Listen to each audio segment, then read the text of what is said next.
Ya, salam saudara-saudara. Pertama, terima kasih untuk Pak John, Pak Iben, Pak Kenneth untuk jemputan dan makanan dan hospitality-nya. Terima kasih banyak. Terima kasih juga buat semua pastor, pendeta yang hadir dan juga para majelis penatua, diaken, jemaat, pemuda-pemudi. Terima kasih banyak meluangkan waktu untuk hadir dalam sesi hari ini. Kita akan ada 3 sesi ya. Sesi pertama, kemudian sesi kedua, dan sesi terakhir itu sesi tanya jawab. Terima kasih banyak untuk kesediaannya hadir dan kita sama-sama belajar ya. Nah, saya datang bersama dengan Pendeta Rifa Matigule. Silakan berdiri Pak Pendeta.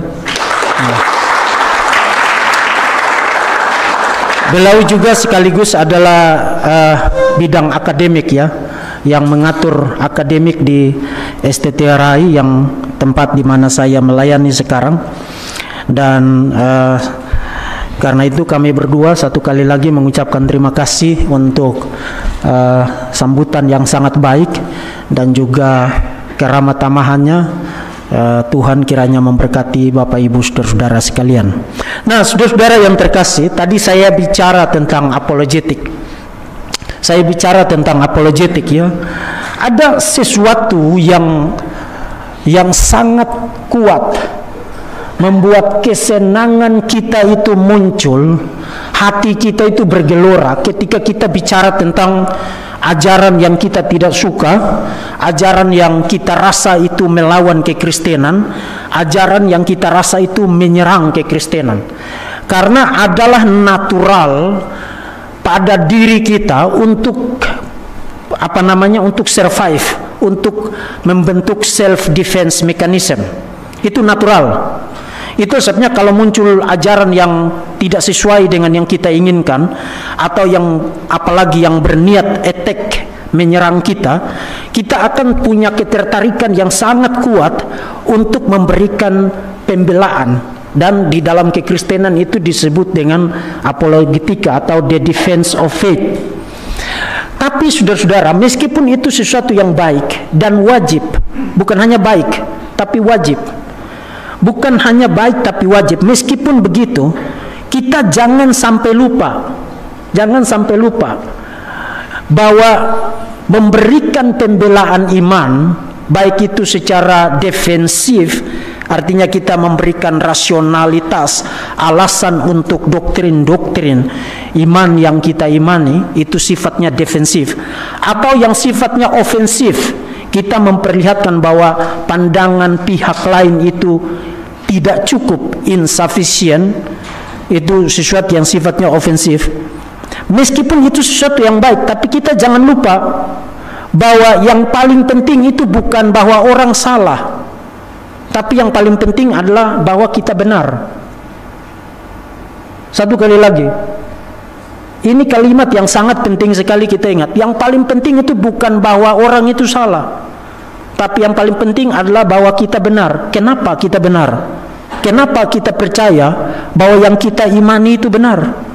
Karena tidak ada poinnya kita menghabiskan 5 tahun, 10 tahun, atau bahkan menjadikannya sebagai tugas utama kita di dalam hidup, memperlihatkan kesalahan pandangan-pandangan di luar sana. Tidak ada poinnya kalau kita sendiri tidak kuat berdiri di atas ajaran kita sendiri. Nah, ini satu fenomena, ada era kecanggihan teknologi media sosial sekarang. Ini semua orang mendadak mau jadi apologet. Itu di Indonesia itu tidak jelas orang itu sekolahnya apa, belajarnya di mana. Mendadak dia sudah bikin media sosial, kemudian mulai nyerang Islam, nyerang bidat. Saya tidak bilang itu pada dirinya sendiri salah. Tapi kalau you sendiri tidak tahu tentang imanmu, Allah Tritunggal tidak tahu, Alkitab tidak tahu, Kristologi tidak tahu, pneumatologi tidak tahu, what is the point? Apa poinnya? Apa poinnya memperlihatkan bahwa orang salah, tapi kamu sendiri tidak mengerti baik tentang imanmu, pilar-pilar dari imanmu itu saudara tidak ngerti baik. Apa poinnya? Dan karena itu saudara, meskipun ini terutama tentang apologetika, artinya kita akan bicara tentang ajaran-ajaran di luar yang tidak sesuai dengan ajaran iman Kristen, tapi kita harus meletakkan dasar yang sangat penting terlebih dahulu, sehingga atas dasar itu kemudian kita bicara, oke, yang itu salah karena yang sekarang saya anut ini, saya bukan hanya yakin ini benar, tapi saya tahu kenapa ini benar. Nah, ini yang paling penting. Jadi jangan dulu bersemangat untuk membahas tentang ajaran agama lain, ajaran di luar sana, atau ajaran-ajaran yang menyimpang dari dalam kekristenan. Saya satu kali lagi, saya tidak bilang itu salah. Itu baik dan itu penting. Tapi yang paling penting adalah kita berakar dulu, kuat dulu, kokoh dulu di dalam iman kita sendiri. Karena kalau kita sudah kokoh di dalam iman kita sendiri, yang lain-lain itu urusan yang sangat gampang sekali.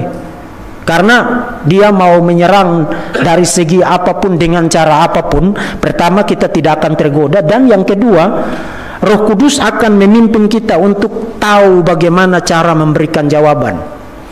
Jadi yang paling penting adalah kita mengerti dulu, kuat dulu, kokoh dulu di dalam fondasi iman kita sendiri, baru kita bicara tentang hal-hal atau ajaran-ajaran di luar sana. Nah, itu poin yang pertama. Yang kedua, dalam tahun-tahun terakhir ini, para theologians kita menemukan mengemukakan satu metafora yang terbilang cukup baru, namanya theological triads. Ada yang pernah dengar istilah itu? Ya. Belum? Nah, puji Tuhan, saudara hadir hari ini, saudara dengar. Dan ini sesuatu yang sangat penting ya. Theological triads. Istilah triads itu istilah medis dari dunia kedokteran. Khususnya tugas para dokter atau tenaga medis di medan pertempuran. Misalnya kalau terjadi perang, kemudian ada orang yang kena mortir, kena peluru, atau kena apa begitu, kena sabet. Penanganan terhadap pasien itu tidak dilakukan serempak, tapi dilakukan menurut tingkat keparahan dari pasien yang bersangkutan. Jadi kalau saudara di medan perang, kemudian saudara hanya tergores, mereka tidak akan urus kamu dulu. Yang mereka urus adalah orang yang tangannya putus atau kakinya buntung kena apa namanya yang di tanah itu apa Pak? Ya, bom yang ditanam di tanah itu. Jadi yang diurus adalah pasien yang paling parah dulu. Jadi kalau saudara hanya luka sobek sedikit atau berdarahnya tidak terlalu banyak, kamu sabar dulu. Karena tenaga medis yang ada harus diefektifkan untuk mengurus orang yang sakitnya jauh lebih parah. Itu istilah triads di dalam dunia kedokteran. Nah, dari istilah itu, para teologian kita mengambil istilah itu untuk bicara tentang sebenarnya doktrin-doktrin kita di dalam kekristenan. Itu kan semuanya penting kan?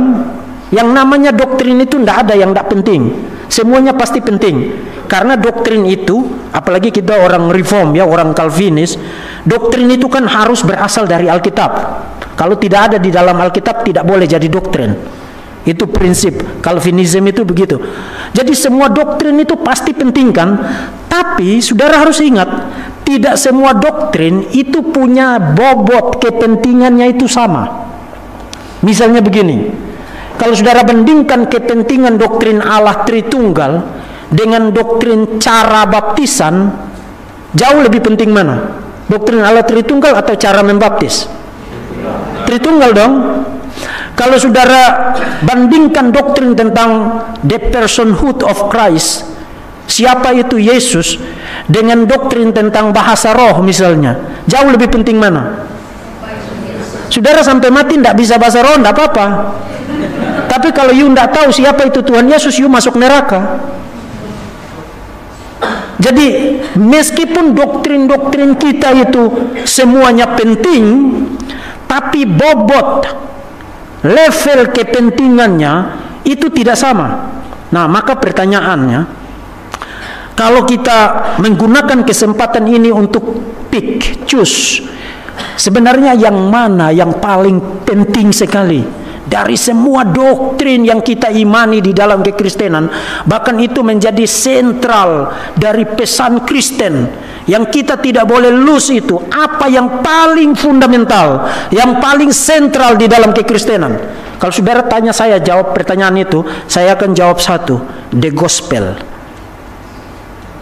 The gospel.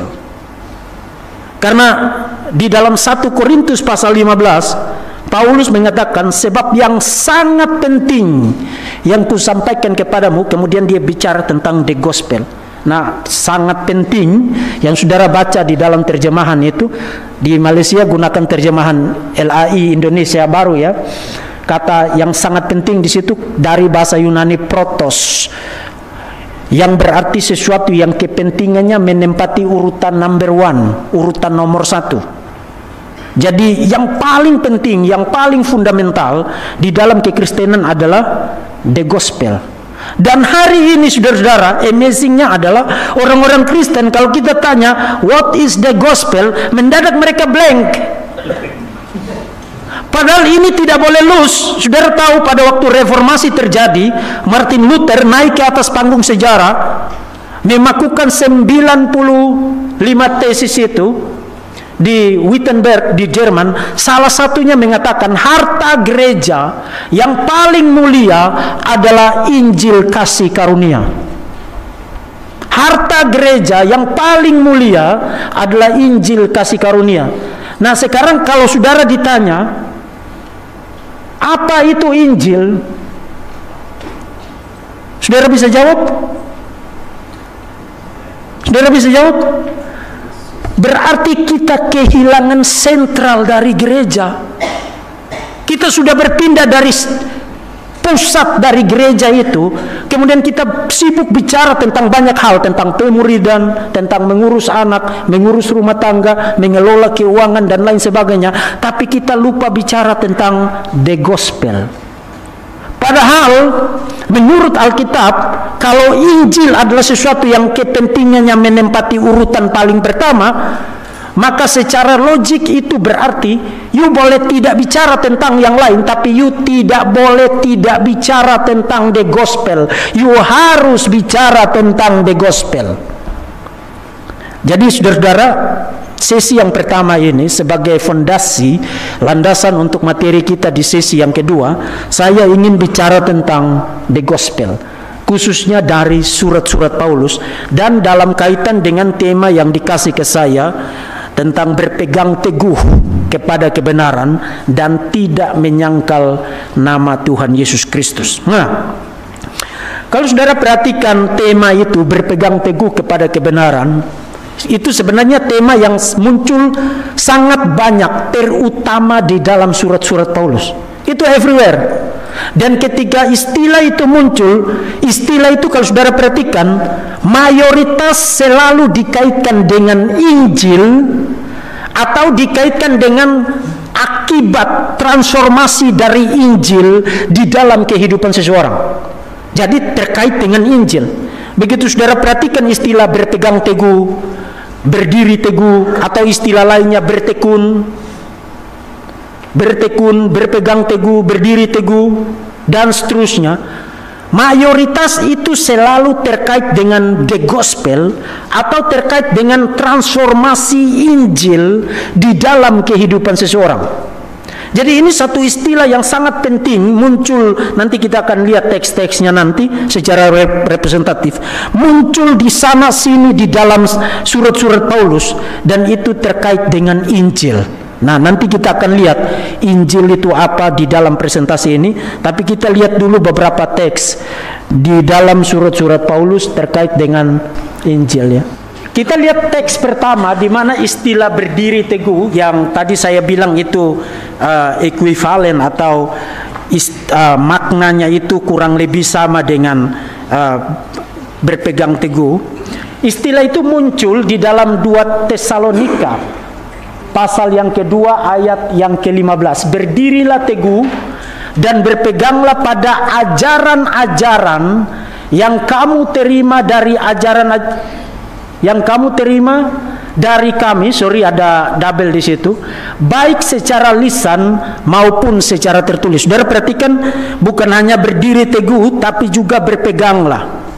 Nah, ayat ini seringkali disalah mengerti, karena memang di dalam terjemahan bahasa Indonesia itu digunakan terjemahan ajaran di situ, saudara bisa perhatikan di situ. Tapi sebenarnya di dalam bahasa Yunaninya itu menggunakan kata paradoses, yang paling bawah itu paradoses, yang sebenarnya berarti tradisi. Nah, istilah tradisi di sini ini yang sering kali disalah mengerti dan bahkan dijadikan sebagai alasan oleh gereja tertentu, terutama gereja Katolik Roma, untuk mengajarkan bahwa yang punya otoritas itu bukan hanya Alkitab, tapi juga tradisi suci, tradisi apostolik yang tidak ada di dalam Alkitab.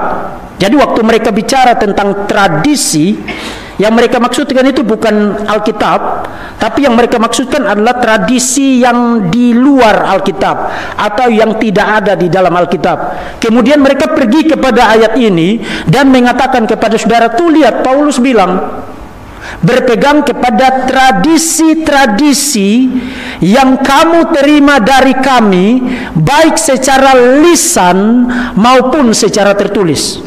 Itu sebabnya kalau saudara belajar baik-baik teologi gereja Katolik Roma, otoritas teologi gereja Katolik Roma itu bukan seperti gereja reformasi yang sola scriptura, tapi mereka punya otoritas rangkap 3. Alkitab firman Tuhan, yes. Alkitab infallible, yes. Alkitab ineran, yes. Tapi bukan hanya Alkitab, ada 2 lagi yang lain. Yang kedua adalah tradisi suci. Tradisi suci yang menurut mereka pelihara secara lisan, dari mulut ke mulut. Jadi tradisi lisan itu tidak ada di dalam Alkitab, tapi menurut mereka berasal juga dari Yesus dan para rasul.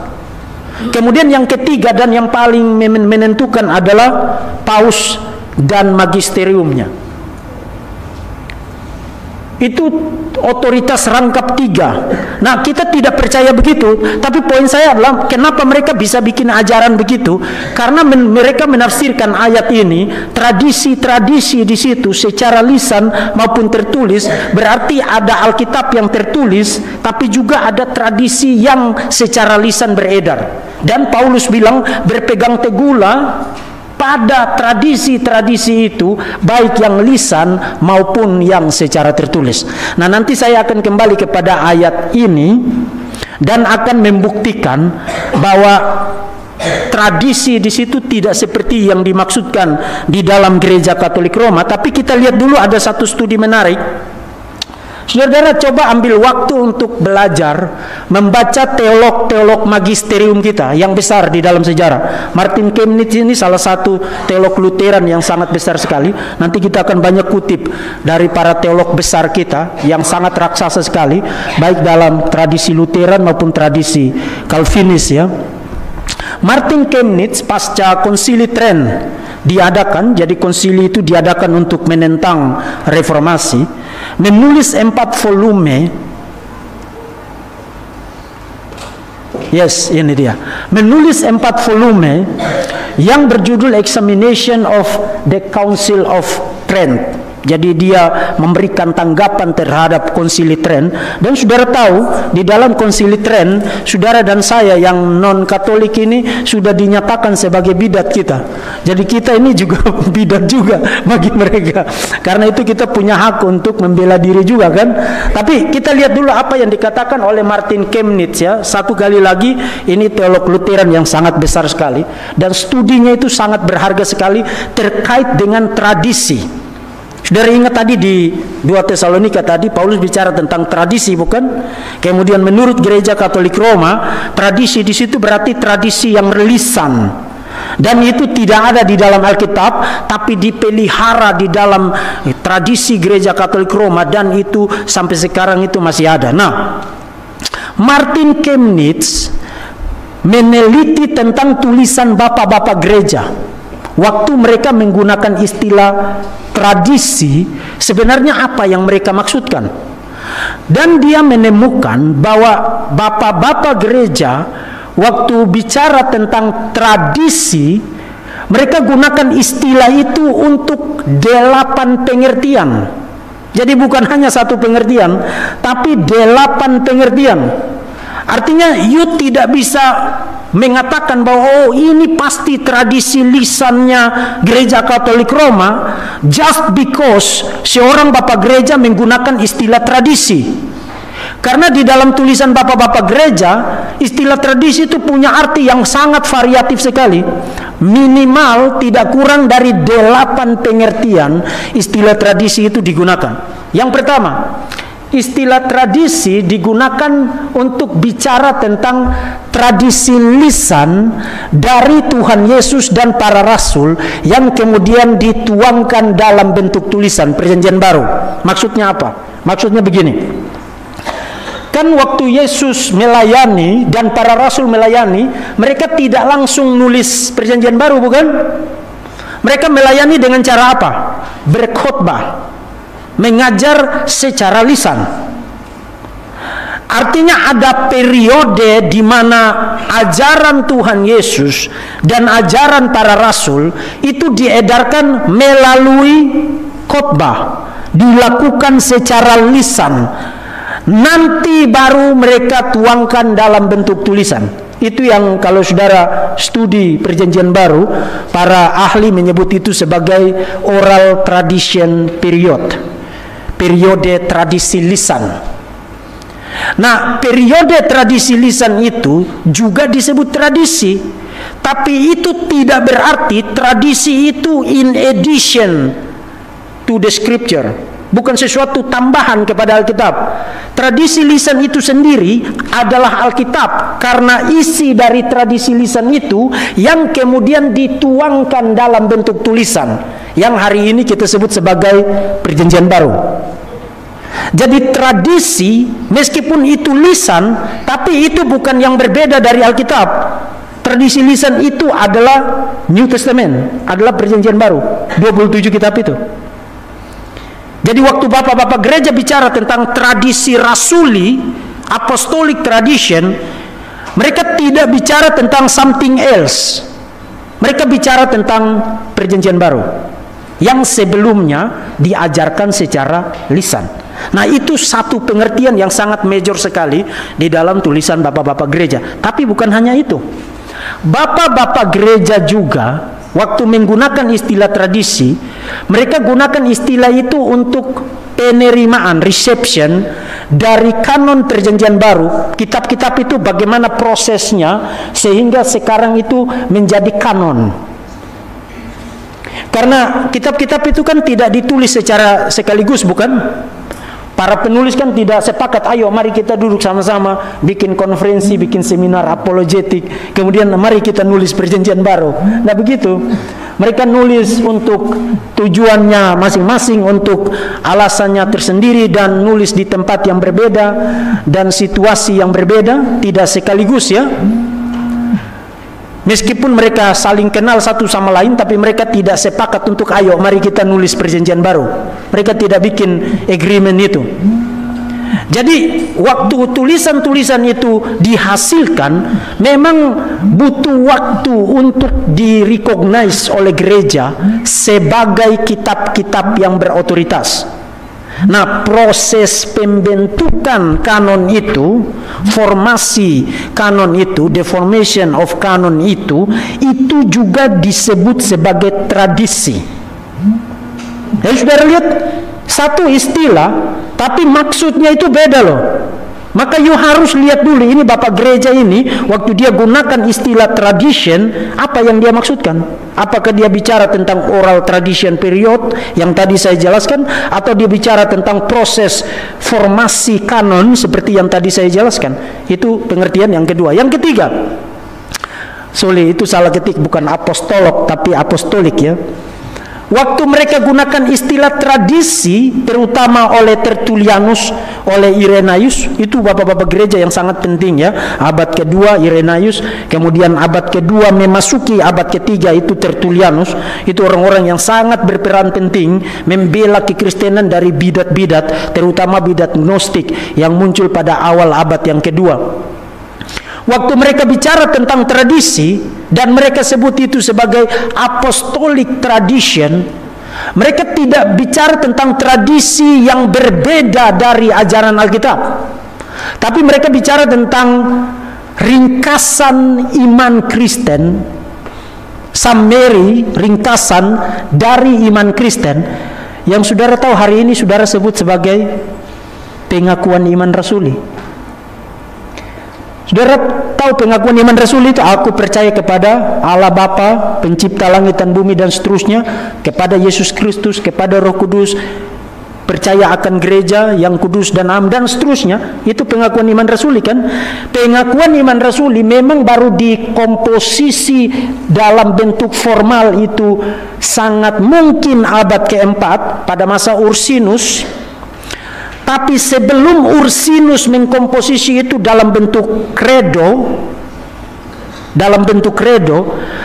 baik itu Irenaeus, baik itu Tertullianus, termasuk Hippolytus of Rome pada era yang bersamaan, sudah bicara tentang apostolic tradition, yang kalau saudara lihat isi dari apa yang mereka maksudkan dengan apostolic tradition itu identikal dengan pengakuan iman rasuli. Nah, pengakuan iman rasul itu sesuatu yang bersifat tambahan kepada Alkitab atau sesuatu yang meringkas Alkitab? Meringkas Alkitab. Jadi kalau you mau tahu apa yang diimani oleh orang Kristen, you recite aja pengakuan iman rasuli. Itu adalah sahadatnya orang Kristen. Makanya saya banyak sekali mengkritik gereja-gereja di Indonesia, terutama gereja-gereja yang modern, yang baru lahir ini, yang tidak mau lagi mengucapkan pengakuan iman rasuli. Mereka sudah sibuk nyanyi 2 jam, 3 jam, lalu khotbah 30 menit, itu pun melucu semua, tapi tidak mau kutip lagi pengakuan iman rasuli. Pengakuan iman rasuli adalah sahadatnya kita. Dan bukan hanya sahadatnya kita, tapi saudara ingat sebelum kita mengaku kan pemimpinnya akan bilang begini, bersama dengan semua orang percaya, di semua tempat, di segala zaman, kita mengaku iman kita demikian. Artinya mau memberitahu kepada kita, yang Kristen itu bukan kamu doang. Dan yang Kristen itu bukan hanya kamu yang hidup di zaman ini. Kekristenan itu sudah ada di semua tempat dan di segala zaman sejak Tuhan Yesus. Artinya kita bagian dari satu tubuh Kristus yang sangat besar, bagian dari jemaat universal yang disebut dengan Catholic Church. Sayang sekali istilah Katolik itu dibajak oleh gereja Katolik Roma, dan mereka pikir kalau you sebut diri Katolik berarti you Katolik Roma. No, abad kedua saudara tahu bapak gereja dari Antioquia di Syria, namanya Ignatius of Antioquia, waktu dia dalam perjalanan menjadi martir di kota Roma, dia menggunakan istilah Katolik, dan dia tidak bicara tentang Katolik Roma. Katolik Roma tidak ada pada abad kedua, tidak ada pada abad ketiga. Katolik Roma dalam bentuk yang sekarang baru ada setelah skisma abad ke-11. Setelah dia berhasil memecah belah gereja dengan bicara tentang otoritas paus dan lain sebagainya, itu kan baru abad ke-11. Waktu Ignatius dari Antioquia di dalam suratnya menggunakan istilah Katolik, dia menggunakan itu untuk universal church, gereja yang universal. Artinya you mau ada di Antioquia, ada di Kartago, Afrika Utara, you ada di Mesir, Alexandria, you ada di Asia, you ada di Lyon, Prancis, you ada di Inggris, you ada di manapun. Kalau you mengaku iman yang sama, you adalah bagian dari one and holy Catholic Church. Gereja yang Katolik, yang yang satu itu. Jadi waktu bapak-bapak gereja bicara tentang Catholic Church, itu visinya itu bukan visi denominasi, tapi visinya adalah visi creedal, bersifat pengakuan iman. Kalau you mengaku iman yang ini, you Katolik. yang mereka ringkas dalam bentuk pengakuan iman rasuli, dan hari ini kita sebut sebagai waktu itu mereka sebut sebagai the apostolic tradition, tradisi apostolik. Jadi you mesti teliti dulu tradisi itu apa maksudnya. You tidak bisa bilang oh kalau tradisi berarti tradisinya gereja Katolik Roma. Sabar dulu, karena bapak-bapak gereja menggunakan istilah tradisi dalam banyak sekali pengertiannya. Yang keempat, tradisi dalam arti cara menafsir kitab suci. Cara menafsir kitab suci. Jadi waktu mereka bicara tentang tradisi, menurut tradisi kitab suci berkata demikian, mereka bicara tentang bapak-bapak gereja itu punya semacam apa yang mereka sebut sebagai regula fidei. Jadi istilah apostolic tradition tadi mereka sebut sebagai regula fidei, the rule of faith, aturan iman. Dan aturan iman itu bukan hanya menjadi pengakuan iman, tapi menjadi prinsip hermeneutik, prinsip menafsir Alkitab. Maksudnya apa? Maksudnya kalau you tafsirkan Alkitab, kemudian mendadak you berkesimpulan Yesus bukan Tuhan, berarti you salah nafsir. Karena sudah ada rule of faith-nya, Yesus adalah Allah, Yesus adalah anak Allah, Yesus adalah Tuhan dan juru selamat. Sudah ada rule of faith-nya. Jadi Alkitab tidak mungkin mengatakan Yesus bukan Tuhan. Nangkap maksudnya ya? Mereka sudah punya rule-nya, sudah punya pagarnya. Jadi waktu you membaca Alkitab, menafsir Alkitab, kemudian you berkesimpulan, oke, Roh Kudus bukan Tuhan, Yesus bukan Tuhan, Yesus tidak mati bagi saya, berarti you salah baca Alkitab. Kita tidak perlu berdebat lagi, kamu pasti salah. Karena kita sudah punya the rule of faith. Makanya saya bilang harus ngerti pengakuan iman rasuli, recite itu dan dalami itu, internalisasi itu, karena itu menjadi rule of faith buat saudara. Begitu you membaca Alkitab, kemudian mendadak pikiran lu ngaco kemana-mana, Tuhan kok punya tangan, Tuhan kok punya kaki, punya telinga dan lain sebagainya. Yesus kok, kenapa kalau dia Tuhan kok dia haus? Kalau dia Tuhan kok kenapa dia lapar? Masa Tuhan bisa haus? Masa Tuhan bisa lapar? Pertanyaan-pertanyaan begitu kan? Tapi sebenarnya kenapa you nanya begitu? Karena kamu tidak berakar di dalam the rule of faith. Karena pengakuan iman kita, misalnya Chalcedon sudah mengatakan Yesus itu satu pribadi dengan dua sifat, Allah sejati dan manusia sejati. Nah kalau dia manusia sejati, dia bisa lapar enggak? Bisa lapar enggak? Maka kamu jangan jadi mu'alaf kalau mereka mengatakan kepada kamu, Tuhan kok bisa lapar. Itu berarti kamu yang goblok. Sorry, supaya kita jangan ngantuk. Ya artinya kamu tidak berakar di dalam the rule of faith itu, di dalam aturan iman itu. Semua sudah disediakan di dalam sejarah gereja untuk melindungi saudara sebagai orang Kristen. Jadi kalau hari ini saudara tercecer, meninggalkan kekristenan, keluar dari gereja, mengganti agama dan menyangkal Tuhan Yesus, bukan karena kekristenan tidak melayani saudara, tapi karena saudara yang tidak memperlengkapi diri secara baik mengenai iman Kristen.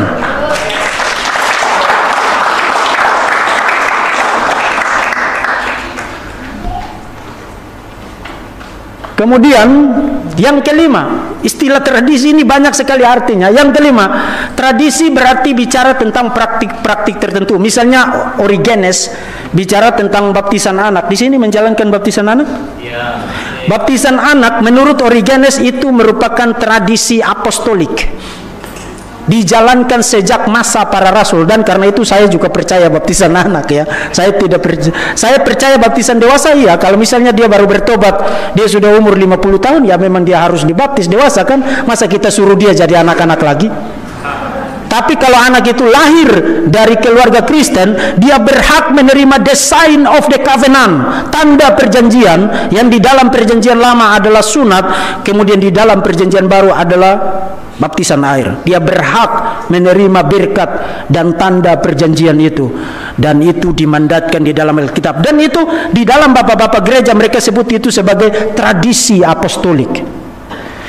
Kemudian yang berikut, tradisi juga berarti Tradisi juga berarti konsensus bapak-bapak gereja mengenai doktrin tertentu. Jadi kalau mereka sepakat tentang doktrin tertentu, maka mereka sebut itu sebagai tradisi. Kemudian yang berikut, tradisi berarti ritual-ritual tertentu, misalnya membuat tanda salib. Saya sampai sekarang tidak bisa buat tanda salib ya, karena saya tidak lahir di dalam tradisi gereja yang itu. Misalnya berdoa menghadap ke timur dan lain sebagainya. Mereka punya banyak tradisi yang hari ini kita tidak lagi jalankan ya. Dan mereka sebut itu tradisi dan lain sebagainya. Maksud saya itu begini, just because Paulus bilang berpegang pada tradisi-tradisi, itu tidak berarti tradisinya gereja Katolik Roma loh. Karena istilah tradisi itu punya arti yang berbeda dan arti yang sangat variatif. Nah, sekarang kita kembali sedikit ke ayat yang tadi, dan saya akan buktikan tradisi yang dimaksudkan Paulus itu bukan tradisinya gereja Katolik Roma, but the gospel. Saudara perhatikan ayat yang ke-13. Akan tetapi kami harus selalu mengucap syukur kepada Allah karena kamu, saudara-saudara yang dikasihi Tuhan, sebab Allah dari mulanya telah memilih kamu untuk diselamatkan. Nah, kalau bicara tentang Allah telah memilih kamu dari semula untuk diselamatkan, itu Injil atau bukan? Yes, itu Injil. Injil bicara tentang desain, rencana Allah bagi keselamatan. Salah satunya adalah doktrin predestinasi yang diajarkan, ditekankan di dalam teologi reform, teologi Calvinisme, dan itu bukan doktrinnya Calvin, itu doktrin itu ada di dalam Alkitab. Itu kita bisa sangat gampang untuk defend doktrin itu. Tapi Allah telah merancang keselamatan, memilih kita untuk diselamatkan, itu adalah berita Injil. Kita diselamatkan itu bukan karena mendadak Tuhan bilang, aduh lonely sekali bisnis ketuhanan ini ya, tidak ada orang datang ke surga ini, jadi lebih baik saya pilih 2-3 orang untuk kamu masuk surga lah, supaya kita ada teman bicara. No, keselamatan itu bukan plan B-nya Tuhan. Keselamatan itu bukan rencana dadakannya Tuhan. Tuhan sudah merencanakan itu sebelum dunia dijadikan. Kita telah dipilih di dalam Kristus untuk diselamatkan. Jadi Tuhan itu tidak bekerja dadakan, itu the gospel, itu Injil. Kemudian untuk itulah ia telah memanggil kamu oleh the gospel, oleh Injil yang kami beritakan, sehingga kamu boleh memperoleh kemuliaan Yesus Kristus Tuhan kita. Jadi di dalam konteksnya Paulus bicara tentang apa? Bicara tentang the gospel. Dan dia sebut itu sebagai tradisi yang disampaikan secara lisan, of course, karena Paulus di Tesalonika kan berkhotbah lisan kan? Dia pergi kemana-mana, dia berkhotbah secara lisan kan, dan juga melalui tulisan. Yes, dia menulis lewat surat-suratnya untuk menggembalakan mereka. Jadi dia memberitakan Injil baik secara lisan maupun melalui surat-suratnya. Dan dia sebut itu sebagai tradisi-tradisi. Jadi tradisi di dalam 2 Tesalonika itu bukan tradisi secret traditionnya gereja Katolik Roma yang kita sampai sekarang tidak tahu tradisi itu modelnya apa dan isinya apa. Mereka bicara tentang tradisi, tapi kalau you tanya apa isi dari tradisi itu, pernah tidak selama hampir 2000 tahun ini pihak magisterium menerbitkan ini loh isi tradisi apostolik itu yang lisan itu? Tidak ada satu kalimat pun mereka tidak pernah terbitkan. Artinya mereka hanya sebut tradisi lisan, tapi mereka even tidak tahu apa isinya. Nah, kita tahu apa isinya. The gospel itu ada di dalam perjanjian baru, dan itulah yang hari ini kita akan bahas. Jadi waktu Paulus mengatakan, saudara-saudara, berpegang teguhlah, berdiri teguhlah, dan berpeganglah pada ajaran-ajaran, tradisi-tradisi yang kami beritakan secara lisan dan tulisan. Paulus bilang berpegang teguh kepada the gospel. Berdiri teguh di atas the gospel. Jangan lepaskan the gospel. Itu yang dikatakan oleh Rasul Paulus. Kemudian kita pindah ke yang berikut. Ini tadi kita sudah bahas ya. Teks yang kedua. Ini juga teks yang sangat penting di dalam tradisi Gereja Katolik Roma, tapi sayang sekali tidak akan menolong Gereja Katolik Roma karena begini. Terutama yang nanti saudara akan lihat di yang saya saya kasih huruf miring. Jadi di Efesus pasal 2 ayat 19 sampai ayat 22, terutama di ayat 20, Paulus bicara tentang dasar dari gereja adalah para nabi dengan para rasul dan para nabi dengan Yesus Kristus sebagai batu penjuru. Temeleio di dalam bahasa Yunaninya. Itu istilah yang berbeda karena nanti ada satu teks yang lain yang juga bicara dengan imagery yang sama tentang imagery fondasi. Dan ini teks yang nanti akan dikutip di dalam magisterium untuk mengatakan mengenai doktrin the infallibility of Pope. Paus itu tidak dapat salah. Gereja magisterium itu tidak dapat salah. Jadi dia kalau declare doktrin ex cathedra, maka doktrin itu menjadi de fide, menentukan iman. You harus percaya, kalau tidak you di anatema, masuk neraka. Misalnya contoh yang terkenal adalah tahun 1950, baru-baru ini, belum 100 tahun, mereka declare doktrin bahwa Maria itu tubuhnya terangkat ke surga. Dan kemudian kalau you tidak percaya itu, maka you di anatema, terkutuklah engkau. Nah, kenapa bisa begitu? Karena mereka percaya mengenai doktrin the infallibility, ketidakbersalahan Paus untuk declare doktrin dan moral. Dan salah satu ayat yang mereka kutip sekarang adalah 1 Timotius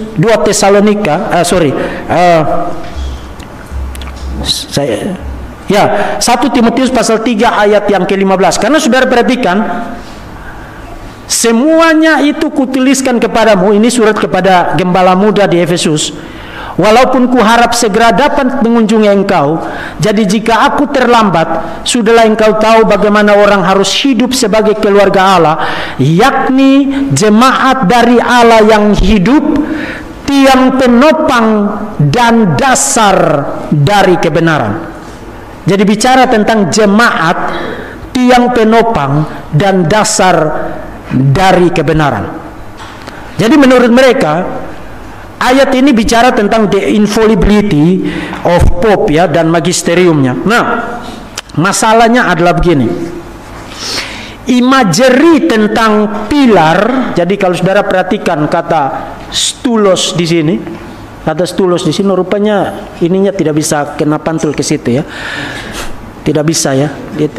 Ya, stulos di situ yang saya kasih huruf miring tebal garis bawah itu, stulos kai hedraiona itu.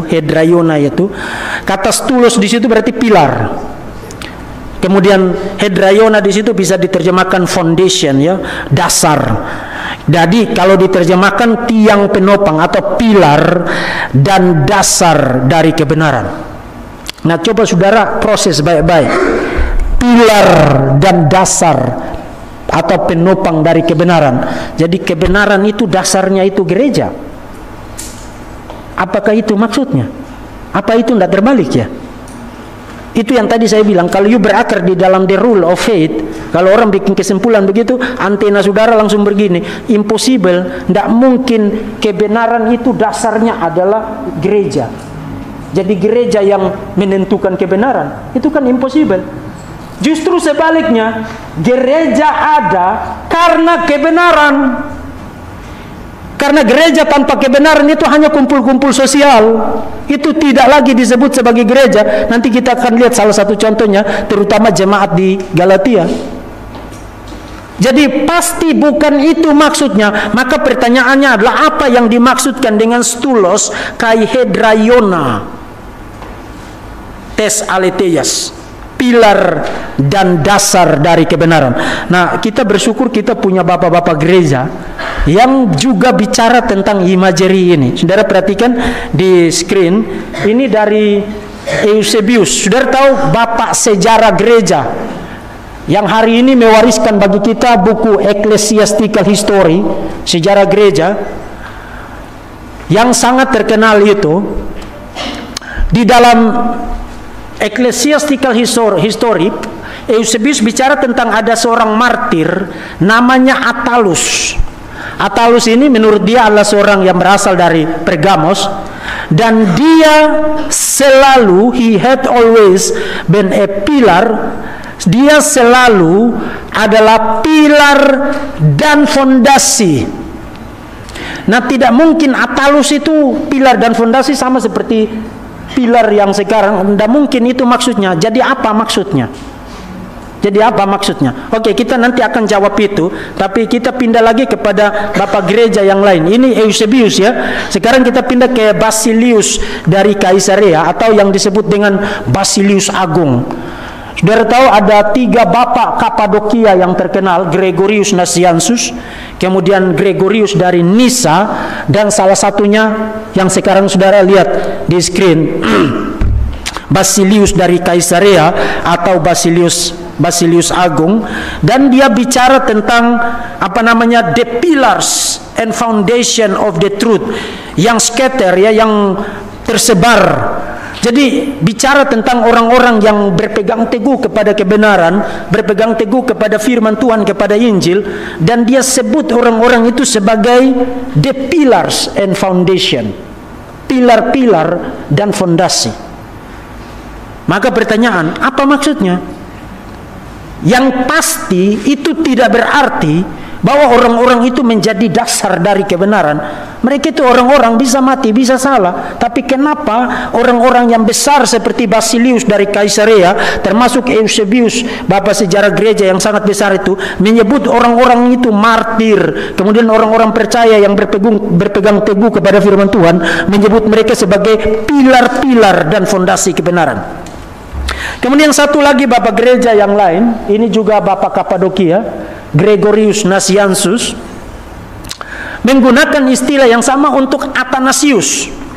Saudara, kalau saudara jadi jemaat 10 tahun, 20 tahun, saudara tidak pernah tahu tentang Athanasius. Aduh, saudara tahu Athanasius itu siapa? Ada yang tahu? 1 menit, boleh jawab. Ada yang tahu? Athanasius, kalau hari ini saudara mengaku Yesus itu sehakikat dengan Bapa, Allah sejati, terang dari terang. Dia tidak lebih rendah dari Bapa, dia tidak kurang dari Bapa. Bapa adalah Allah sejati, Yesus adalah Allah sejati. Saudara tahu yang membela itu adalah Athanasius di dalam konsili oikumenis yang pertama tahun 325 Masehi di Nisea. Di Nisea. Sebelumnya ada perdebatan di Mesir, di Alexandria, antara bishop uskup Alexander melawan seorang penatua yang menjadi bidat. Hati-hati loh, penatua bisa mengajarkan bidat loh. Ya, itu ada di dalam sejarah. Penatua presbiter di Alexandria mengajarkan Yesus itu memang berkuasa dan memang Yesus dipakai oleh Allah untuk menciptakan dunia ini, tapi Yesus tetap adalah ciptaan yang pertama. Jadi Yesus itu the highest creation of the Father, penciptaan tertinggi dari Bapa, tapi tetap creation, tetap creature, tetap ciptaan. Dilawan oleh bishop uskupnya. Untung pendetanya tidak mau kalah sama penatua ya. Pendetanya lawan dia. Singkat cerita terjadi cekcok yang sangat besar. Lalu Kaisar Konstantinus memanggil para uskup dari berbagai wilayah kekristenan pada masa itu bersidang di Nisea pada tahun 325 Masehi, dan itu disebut sebagai konsili oikumenis yang pertama di dalam sejarah sejak Kisah Rasul pasal yang ke-15. Dan di dalam konsili itu ada seorang anak muda pada waktu itu, dia baru berusia 27 tahun. Ada yang 27 tahun di sini? Nah, 27 tahun. Tidak apa-apa, 17 tahun juga tidak apa-apa. 27 tahun menjadi leading speaker di dalam konsili itu. Itu dihadiri oleh para uskup loh itu, yang sudah tua-tua loh itu. Tapi anak muda ini, dia tidak mau kebenaran itu digoncangkan, digeser dengan ajaran bidat dari Arius. Dan dia membela ajaran itu dengan gagah berani.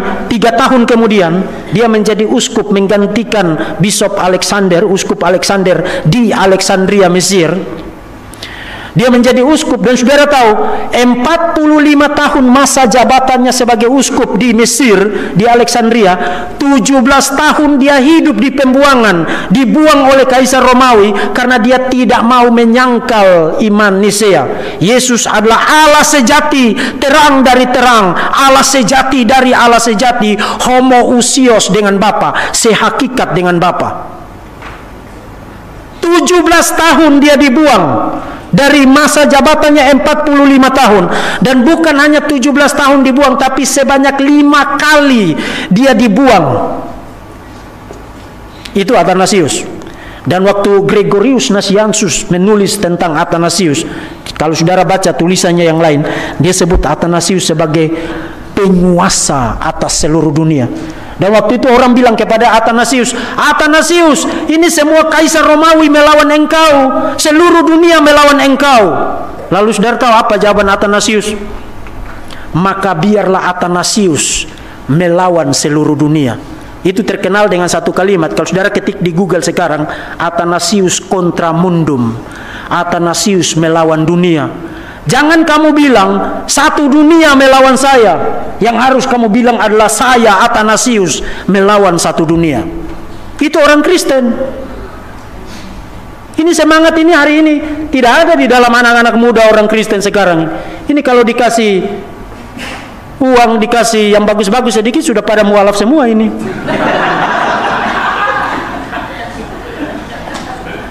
Jangan jual imanmu untuk apapun juga. Karena imanmu yang hari ini kamu duduk di dalam gereja ini dibayar dengan nyawa, dibayar dengan penderitaan, dibayar dengan pembuangan, dibayar dengan persekusi. Orang-orang Kristen di sepanjang sejarah membayar harga yang mahal untuk iman Kristen yang hari ini kamu ada di dalam gereja ini. Jangan menjual imanmu kepada Tuhan Yesus Kristus. Kalau seluruh dunia melawan engkau, berkatalah seperti Athanasius, saya melawan seluruh dunia. Athanasius contra mundum. Dan mengenai Athanasius ini, saudara-saudara, Gregorius Nazianzus mengatakan, Athanasius bagi kita adalah the pillar of the church, adalah pilar dari gereja. Nah, apa maksudnya pilar dari gereja? Nah, saudara-saudara, kalau saudara tanya apa maksudnya pilar dari gereja, lebih baik saya kutip bagi saudara saja dari seorang teolog evangelikal yang sangat terkenal sekali, John Stott ya.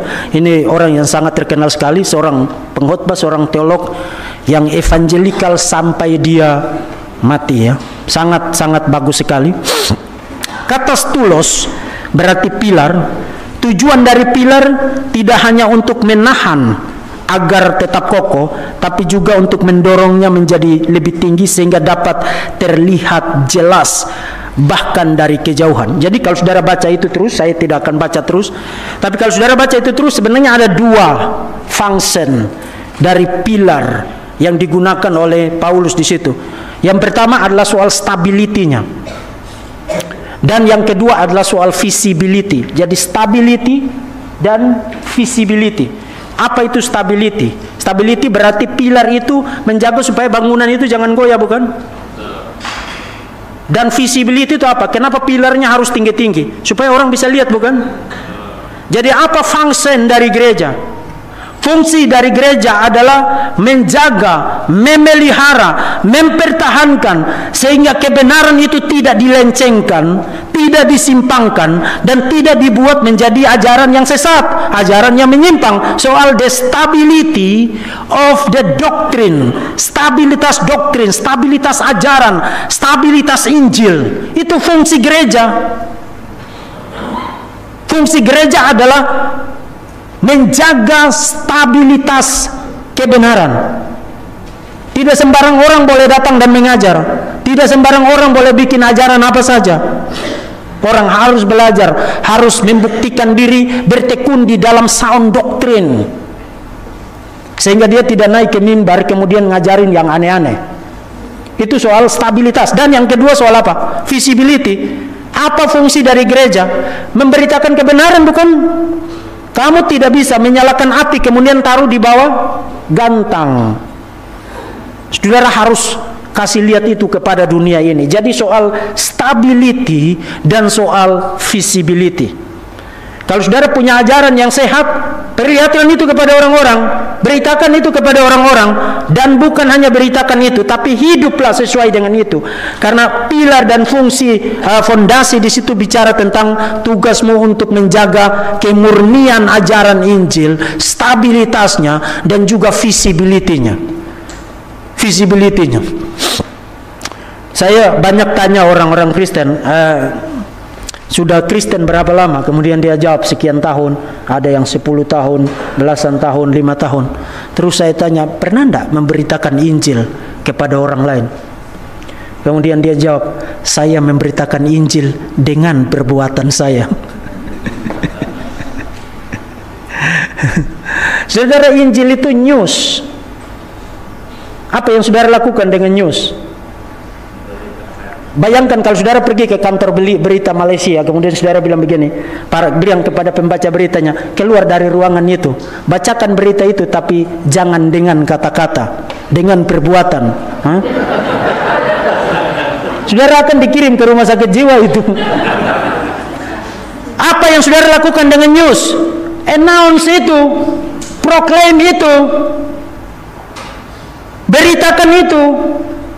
Jadi jangan menyembunyikan ketakutan saudara, kemalasan saudara dengan beralasan, ya saya memberitakan Injil, tapi bukan dengan kata-kata, melainkan dengan perbuatan. Kalau gitu kita tutup semua kantor berita hari ini. Tidak perlu lagi dengan kata-kata, karena kita cukup dengan perbuatan saja. No, saudara perhatikan di dalam seluruh perjanjian baru, terutama surat-surat Paulus, ketika kata Injil muncul, hampir konsisten, selalu dikaitkan dengan preaching, berkhotbah, memberitakan, proklamasi, konsisten. You tidak bisa bicara tentang the gospel tapi tidak mengkhotbahkan Injil, tidak memberitakan Injil. Yang penting dengan perbuatan. Ya, jadi apa fungsi dari pilar dan fondasi itu? Stabilitas dan visibilitas. Stabilitas dan visibilitas sama-sama. 1, 2, 3. Kurang semangat. 1, 2, 3. Yes, oke. Kita pindah ke yang berikut. Ini dari Calvin. Calvin menjelaskan bahwa pilar dan fondasi kebenaran yang dibicarakan di dalam Efesus tadi itu adalah tugas gereja untuk memelihara kebenaran. Saudara perhatikan, by the instrumentality of preaching. Memelihara kebenaran by instrumentality of preaching. Dan juga tugas gereja sebagai guardian, ya, sebagai penjaga kebenaran. Nah, kalau saudara tanya dari mana Calvin dapat ide tentang menjaga, memelihara Injil itu, memelihara kebenaran by the instrumentality of preaching dan gereja sebagai guardian, kita perlu lihat ada seorang teolog magisterium yang lain, seorang teolog Puritan yang sangat terkenal, Francis Turretin, abad yang ke-17, ya. Saudara lihat tahun hidupnya di situ, 1687. Dan dia memberikan satu penjelasan yang sangat menarik sekali, ya. Istilah pilar di dalam tulisan-tulisan kuno waktu digunakan untuk konteks arsitektur, misalnya bangunan, dan digunakan di dalam konteks raja-raja kuno atau magisterium kuno, pilar itu fungsinya adalah menjadi tempat untuk orang pasang dekri, pasang ketetapan, maklumat dari raja. Jadi supaya tempatnya itu tinggi dan bisa dilihat oleh banyak orang, maka ketetapan pengumuman dekri dari magisterium atau dari raja itu dipaku pada pilar, supaya bisa dibaca oleh semua orang. Dengan kata lain, kalau tadi John Stott mengatakan fungsinya stabilitas, yes, fungsi pilar itu kan menjaga stabilitas, dan fungsi visibility, yes, Pilar itu kan fungsinya untuk membuatnya kelihatan, tapi juga ada fungsi yang lain, yaitu fungsi proklamasi. Kalau dimengerti dalam latar belakang dunia kuno, seperti yang tadi saya bilang, pilar itu menjadi tempat untuk orang itu ngasih tahu sesuatu, terutama sesuatu yang sangat penting, super duper penting. Jadi istilah gereja sebagai pilar dan fondasi kebenaran tidak berarti bahwa kebenaran itu dasarnya itu gereja. Gereja dasar kebenaran, no, impossible. Justru sebaliknya, kebenaran adalah dasar dari gereja.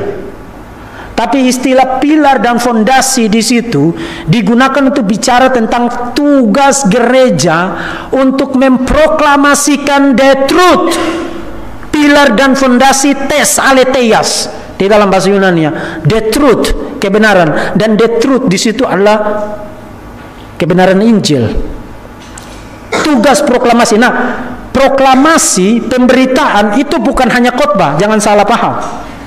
Saudara terlibat di dalam proyek penerjemahan Alkitab, saudara melaksanakan tugas sebagai pilar dan fondasi kebenaran.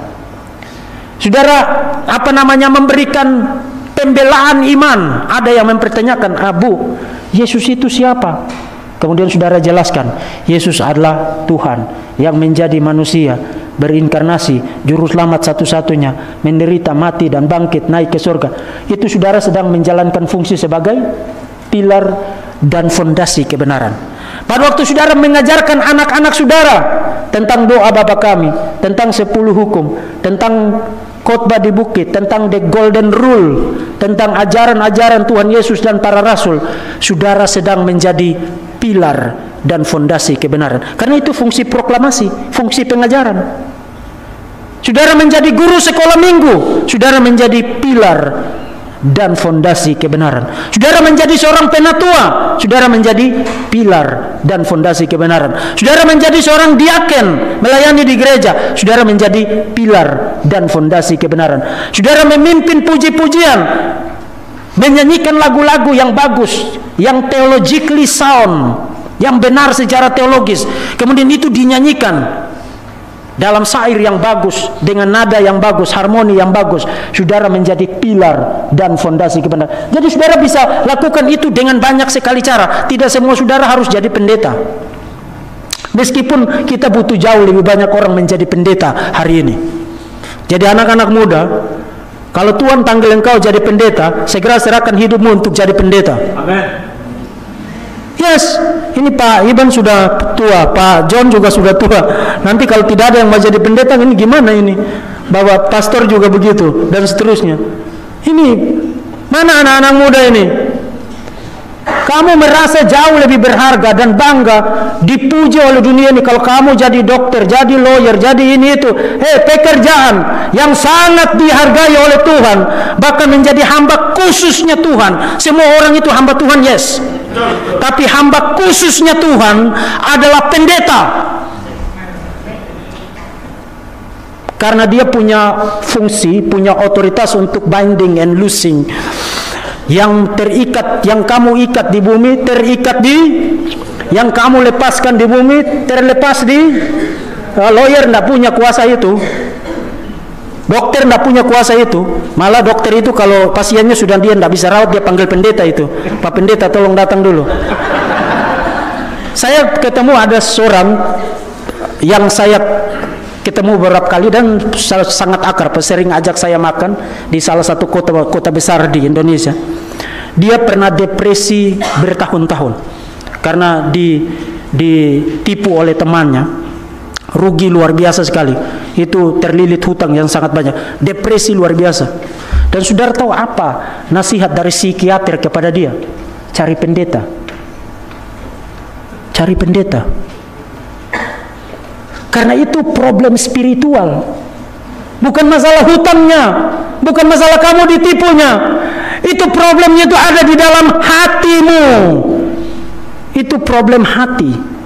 Dan problem hati itu hanya bisa dibereskan oleh yang bikin hati kamu itu. Si pencipta hati kamu itu siapa? Karena hati kita ini ada satu lubang besar yang tidak bisa diisi dengan apapun kecuali Tuhan yang masuk di situ. You meskipun sudah punya segala sesuatu, Meskipun you sudah punya kekayaan yang banyak, gelar, kedudukan, jabatan, prestise, everything, tapi ada kekosongan di dalam dirimu yang tidak bisa diisi oleh apapun, apakah istrimu, anakmu, gelarmu, kekayaan. No, yang bisa isi itu kemudian kamu menjadi konten sepenuhnya, puas sepenuhnya, adalah Tuhan. Saudara perhatikan semua problem yang bikin kamu merasa bahwa hidup ini tidak layak lagi dihidupi, seperti Albert Camus, ya, itu filsuf Prancis yang banyak bicara tentang bunuh diri. Itu anak-anak muda di Korea sekarang itu banyak bunuh diri loh itu. Why? Karena tidak ada Tuhan di situ. Tidak ada Tuhan di situ. Tidak ada Tuhan di situ. Hanya Tuhan yang bisa memberikan contentment itu kepada saudara-saudara. Dan itu sebenarnya dalam hal apapun, dalam problem apapun. Nah, tidak berarti kalau kamu pergi ke Tuhan tiba-tiba hutangmu beres. Nah, bukan itu. Bukan itu poinnya. Tapi stabilitasmu, mentalmu, kesehatan jiwamu, psikismu, dan ketangguhanmu untuk menghadapi tantangan itu, itulah yang membuat kamu itu survive, dan itu yang membuat kamu tetap waras, membuat kamu tetap bertahan di dalam dunia itu. Kita perlu banyak pendeta, kita perlu banyak pemberita Injil, kita perlu banyak guru Injil. Jadi anak-anak muda, serahkan hidupmu untuk jadi pendeta, jadi penginjil. Cari seminari yang bagus, belajar yang bagus, belajar sungguh-sungguh, takut Tuhan, selidiki Alkitab, baca buku-buku teologi yang bagus, belajar bahasa Yunani, belajar bahasa Ibrani, dan Tuhan akan pakai kamu seperti Tuhan pernah pakai Tertullianus, seperti Tuhan pernah pakai Irenaeus, seperti Tuhan pernah pakai Athanasius, seperti Tuhan pernah pakai Luther, seperti Tuhan pernah pakai Calvin, dan seterusnya. Kamu akan berada di jajaran para giants yang pernah Tuhan pakai untuk menjadi pilar dan fondasi kebenaran.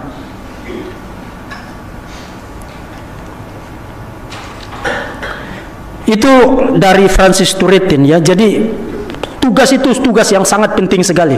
Itu tugas gereja. Kalau gereja tidak menjalankan itu tidak lagi jadi gereja. Fungsi proklamasi, fungsi stability, fungsi visibility dalam kaitan dengan kebenaran, gereja bukan lagi gereja, ya. Oke, sekarang kita pindah ke teks yang ketiga. Teks yang ketiga, 2 Timotius 2 ayat yang ke-15. Usahakanlah dirimu, usahakanlah supaya engkau layak di hadapan Allah sebagai seorang pekerja yang tidak usah malu, yang berterus terang memberitakan perkataan kebenaran itu. Nah, terjemahan Indonesia ini agak kurang tepat menerjemahkan kata bahasa Yunaninya. Maka saya kasih saudara beberapa opsi dari sejumlah versi terjemahan berbahasa Inggris, ya. Lakukan yang terbaik, do your best. Lakukan yang terbaik. Artinya ini satu upaya yang harus dilakukan dengan sungguh-sungguh. Dan ini bicara tentang apa, ya? Bicara tentang memberitakan kebenaran loh ini. Saudara-saudara, banyak pendeta sekarang hari Senin sampai Jumat itu main Facebook, nanti hari Sabtu baru persiapan khotbah. Ini celaka 12. Yes.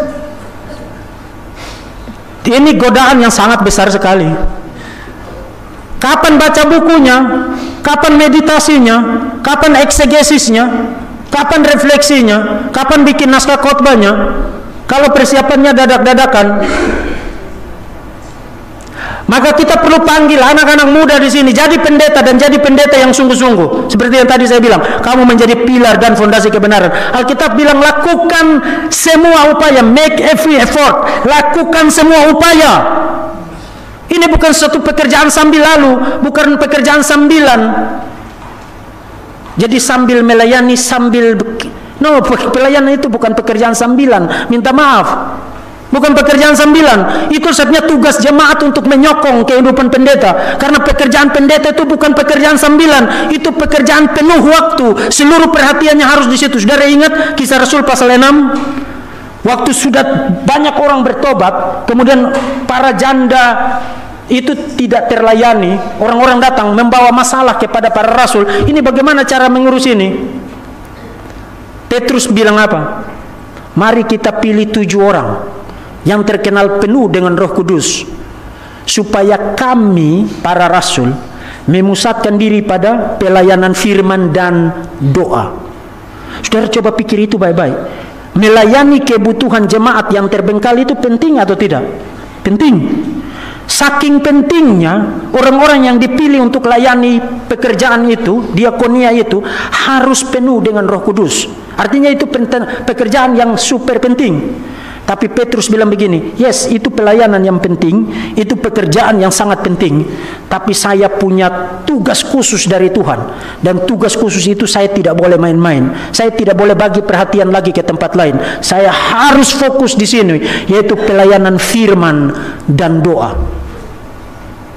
Dan itu sebenarnya di dalam kekristenan kita punya tradisi bahwa pendeta itu disokong kehidupannya oleh jemaat, dan pendeta punya tugas untuk pelayanan firman dan doa. Itu tradisi yang sehat, itu tradisi yang biblikal. Karena pendeta itu bukan pekerjaan sambilan, bukan pekerjaan nyambi-nyambi. Itu pekerjaan harus penuh waktu, seluruh perhatian itu di situ.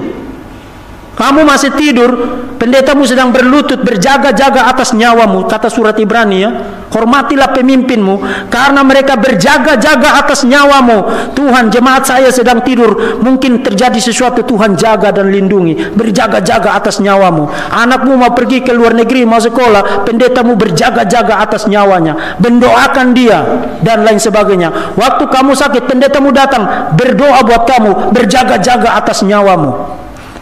Bahkan mungkin dia tidak terlalu sedemikian banyak waktunya juga untuk mikir tentang istrinya, tentang anak-anaknya, tapi untuk jemaat dia selalu harus ada waktunya. Itu pendeta, bukan pekerjaan sampingan, bukan pekerjaan sambil-sambil. Maka Paulus bilang, lakukan segala upaya, lakukan yang terbaik yang bisa kamu lakukan, be diligent, rajin. Supaya apa?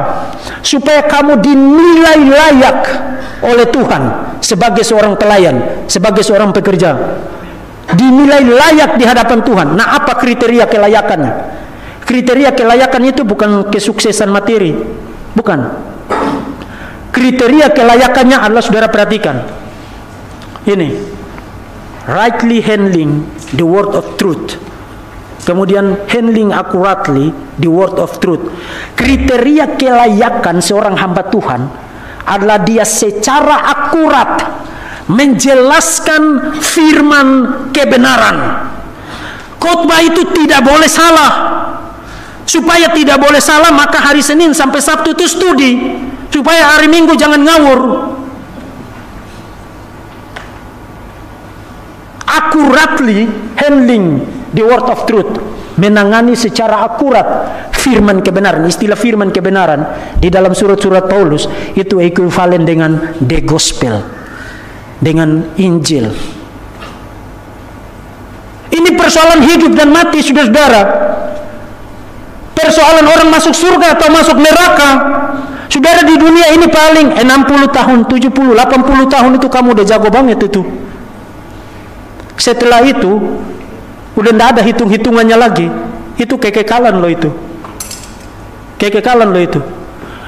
Dan waktu yang sedikit ini akan menentukan nanti kamu akan menghabiskannya di neraka atau menghabiskannya bersama dengan the Trinity, the Holy Trinity, the Great Holy Trinity di dalam langit baru dan bumi baru.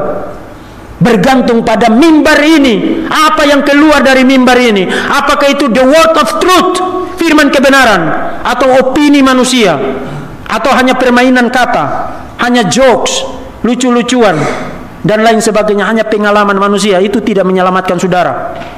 Yang menyelamatkan saudara adalah the word of truth, Injil itu sendiri yang menyelamatkan saudara. Maka tidak boleh salah. Dan karena itu Paulus bilang, kalau kamu mau tahu ada satu kriteria yang saya kasih tahu kamu jelas sekali, kamu pasti dinilai layak oleh Tuhan. Kamu tidak malu-maluin, kamu dinilai layak oleh Tuhan, approved by God, adalah akurasi dalam menjelaskan kebenaran Injil, kebenaran firman Tuhan.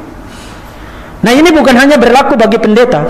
Saudara jemaat juga berhadapan dengan dunia ini di tempat kerja, dalam pergaulan dan lain sebagainya. Tiba-tiba temanmu nanya, kenapa kamu pergi ke gereja?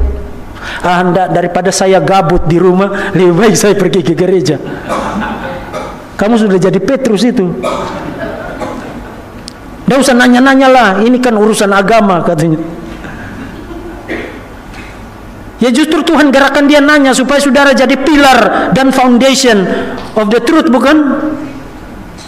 Jadi semua kesempatan itu Tuhan pakai supaya kamu jadi saksi, bukan? Jadi proklamator, bukan? Jadi pemberita firman, bukan?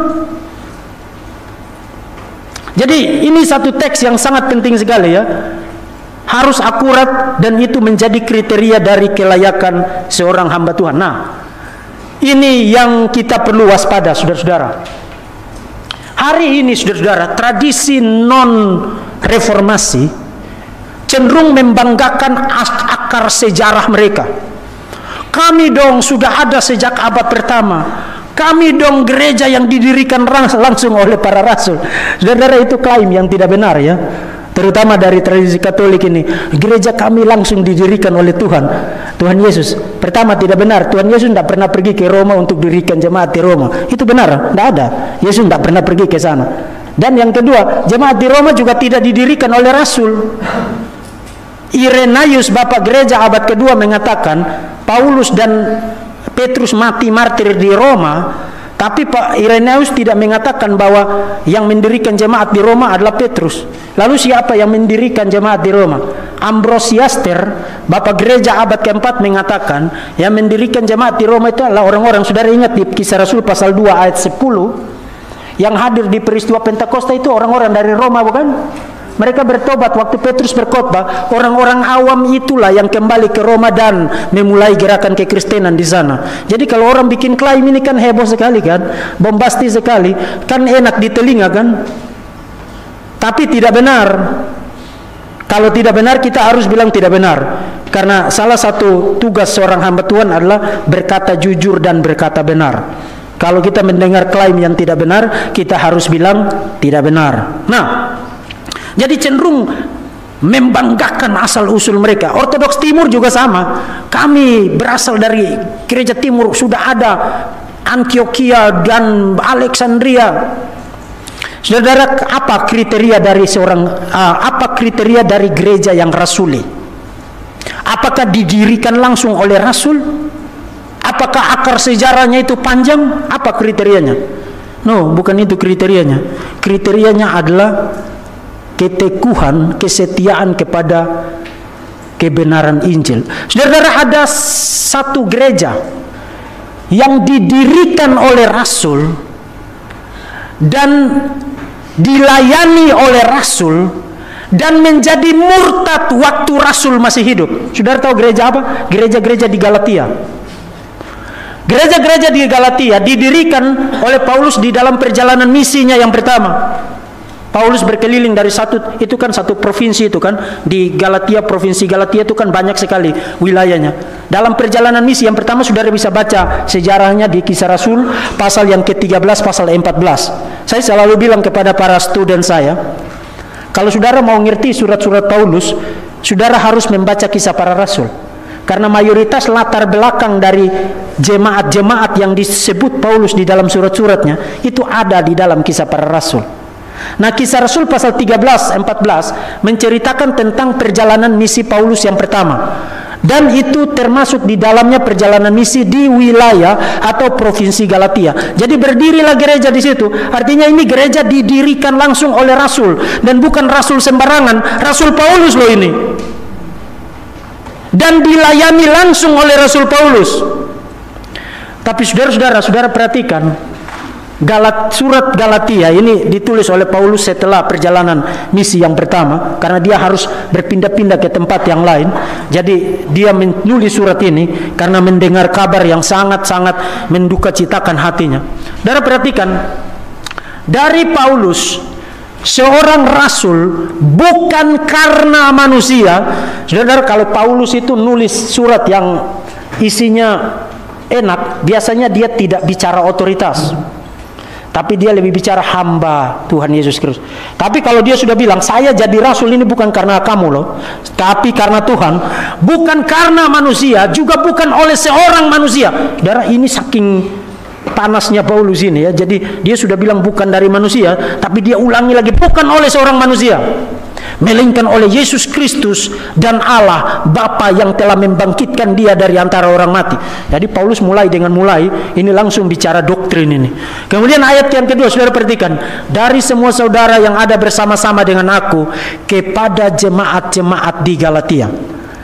Saudara, titik dulu sampai di situ, karena ada sesuatu yang sangat menarik yang kalau you tidak paying attention, you punya Alkitab, you tidak akan tahu ini masalahnya besar sekali. Saudara tahu di dalam semua surat Paulus, saya ke slide berikut ya. Saudara tahu semua surat Paulus, saya sudah daftarkan ayat-ayatnya di sini. 1 Korintus 1 ayat 2 dan seterusnya. Di bagian salamnya Paulus tidak hanya bilang jemaat. Paulus kepada orang-orang kudus di Korintus. Saudara tahu Korintus itu kan nakal kan? Nakal banget jemaat itu. Wah, masalah makan makanan dipersembahkan kepada berhala, mereka ribut. Saya pengikut Paulus, saya pengikut Apolos, Kefas, ribut, perpecahan. Masalah percabulan, masalah perjamuan malam, karunia-karunia rohani, apalagi pasal 12 sampai pasal 14. Ini jemaat nakalnya luar biasa. Secara praktis itu mereka tidak konsisten dengan the gospel. Tapi Paulus tetap menyebut mereka kepada orang-orang kudus di Korintus. Nah, bukan berarti mereka itu tidak ada dosanya. Tapi secara status mereka adalah orang-orang kudus. Saudara juga begitu. Tidak berarti saudara itu tidak berdosa. Tapi secara posisi, secara status, kalau saudara sudah lahir baru, saudara sudah justified by faith alone, saudara adalah orang benar, saudara adalah orang kudus. Meskipun secara pengalaman saudara orang berdosa. Itu teologi reformasi itu kan begitu. Dan itu teologi Paulus. Nah, surat-surat Paulus itu penuh yang begitu. Jemaat-jemaat, orang-orang kudus, orang-orang pilihan yang dikasihi Allah dan seterusnya. Tapi saudara baca surat Galatia, Paulus hanya sebut mereka eklesia. That's it. Nah, di dalam konteks waktu itu, kalau you disebut eklesia, itu tidak berarti you punya Tuhan. Karena eklesia itu kan istilah sekular sebenarnya. Bicara tentang perkumpulan, bicara tentang komunitas. Makanya tadi saya bilang gereja tanpa the gospel itu hanya ngumpul-ngumpul. Hanya eklesia, tapi bukan eklesia tuteu, bukan jemaatnya Allah. Kamu hanya eklesia, hanya ngumpul-ngumpul. Paulus di dalam surat ini menghilangkan satu sebutan yang dia konsisten gunakan di dalam surat-suratnya yang lain untuk semua jemaat yang lain, kecuali kepada Galatia dia hanya sebut mereka jemaat-jemaat di Galatia, artinya kumpulan-kumpulan di Galatia. Dan saudara tahu why? Kenapa? Saudara baca ayat 6 sampai dengan ayat 9. Kita kembali ke atas ya, ayat 6 sampai 9. Aku heran. Ini Paulus sudah ngamuk loh ini. Aku heran bahwa kamu begitu lekas berbalik dari Dia yang oleh kasih karunia Kristus telah memanggil kamu dan mengikuti satu Injil yang lain yang sebenarnya bukan Injil. Hanya ada orang yang mengacaukan kamu dan yang bermaksud memutarbalikkan Injil Kristus. Tapi sekalipun kami atau seorang malaikat atau dari surga yang memberitakan kepada kamu suatu Injil yang berbeda dengan Injil yang telah kami beritakan kepadamu, terkutuklah dia. Seperti yang telah kami katakan dahulu, sekarang kukatakan sekali lagi, kalau ada orang memberitakan kepada kamu suatu Injil yang berbeda dengan apa yang telah kamu terima, terkutuklah dia. Jadi bagaimana sekarang? Adakah ku cari kesukaan manusia atau kesukaan Allah? Adakah ku coba berkenan kepada manusia? Apa masalahnya? Mereka murtad, meninggalkan Injil. Dan saudara tahu begitu mereka meninggalkan Injil, Paulus langsung keluarkan anatema. Saudara, istilah anatema kalau saudara perhatikan di sini, saya sudah daftarkan di sini.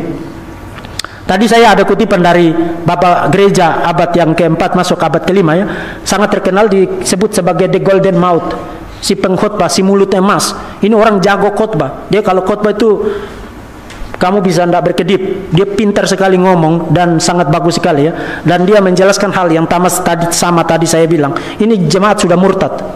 Nah, kalau saudara lihat di sini, anatema itu latar belakangnya ada di dalam PL ya, Imamat, Ulangan, pasal 7, pasal 13, Yosua. Dan bicara tentang orang-orang para penyembah berhala yang harus dimatikan. Artinya kamu dibuang oleh Tuhan. Atau nabi palsu yang harus dilempari dengan batu sampai mati, di ban, di anatema. Atau orang-orang yang melakukan dosa yang dianggap sebagai penghujatan, blasphemy against God, against Tuhan, anatema.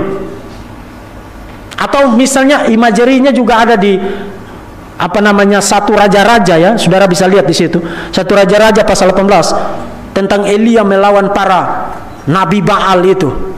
Atau imajerinya juga ada di Ulangan pasal yang ke-32 tentang Musa naik ke atas gunung, datang mereka sudah sembah anak lembu emas itu. Dan hari itu Tuhan perintahkan, barang siapa yang ada di pihak saya, cabut pedangmu. Dan diapain? Dielus-elus? Enggak, dipancung, dimatiin. Artinya kamu dibuang dari Tuhan. Kamu bukan milik Tuhan, kamu bukan umat Tuhan, kamu milik setan, kamu milik neraka, kamu milik kegelapan. Jadi kalau kata anatema itu digunakan, itu tidak main-main. Itu artinya kamu masuk neraka. Dan Paulus langsung keluarkan anatema terkait dengan jemaat yang nakal ini ya. Terkutuklah karena mereka murtad dari Injil Tuhan Yesus Kristus. Makanya tadi saya bilang, kalau you bergeser dari Injil, you bukan lagi gereja. Dan ini yang menarik yang saya ingin kita highlight adalah begini. Ini jemaat didirikan oleh Rasul dan dilayani langsung oleh Rasul, dan Rasulnya masih hidup, tapi dia fall away, jatuh. Ini the fall of the apostolic church, kejatuhan gereja apostolik. Makanya tadi saya bilang, tidak ada gunanya kamu boasting, kami gereja langsung didirikan oleh Rasul, langsung berasal dari abad pertama. Pertanyaannya adalah, doktrinmu apa? Ajaranmu apa? Apakah kamu tetap berpegang teguh dan berdiri teguh di atas the gospel itu atau tidak? Atau kamu sudah nambah dengan yang lain, purgatori lah, indulgensia lah, macam-macam bla bla bla bla bla. Itu bukan the gospel. Itu kamu sudah menambahkan kepada Injil, dan itu another gospel. Dan another gospel itu anatema, terkutuklah dia. Jadi jangan minder kalau you baru berdiri 100 tahun yang lalu, 200 tahun yang lalu, tidak didirikan langsung oleh Rasul. No, kriteria apostolisitas itu bukan bahwa kamu harus berasal dari abad pertama dan kamu langsung didirikan oleh Rasul. In fact, kalau saudara ada waktu baca Tertullianus, bukunya yang berjudul Prescription against against Praxeas, melawan Praxeas, against Praxeas. Di dalam buku itu dia kasih kriteria apostolik. Jadi orang-orang gnostik, ini penting, dengar baik-baik supaya kamu jangan dibodohi oleh banyak klaim yang tidak benar ya. Dan kamu yakin kamu adalah apostolic church meskipun kamu ada di abad 21, karena kriterianya jelas.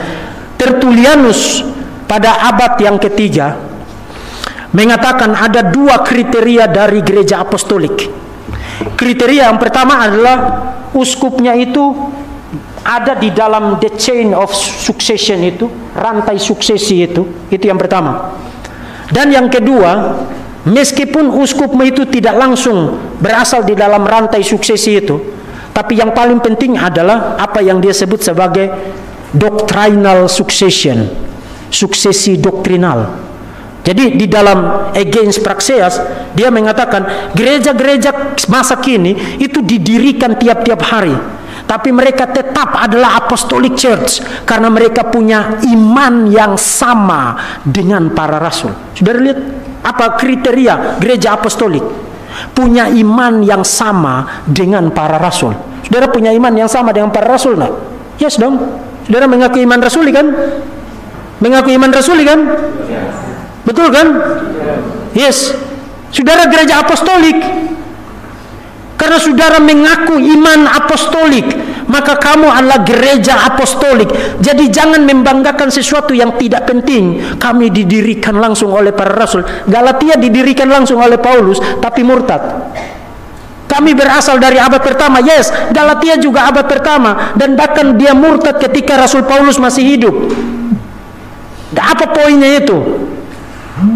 Karena kalau kamu murtad dari Injil, meninggalkan Injil, menyerongkan Injil, mendistorsi Injil, kamu bukan lagi apostolic church. Tidak peduli kamu bisa bikin daftar suksesimu sampai ke berapa panjang pun, itu tidak ada gunanya. Apa poinnya itu?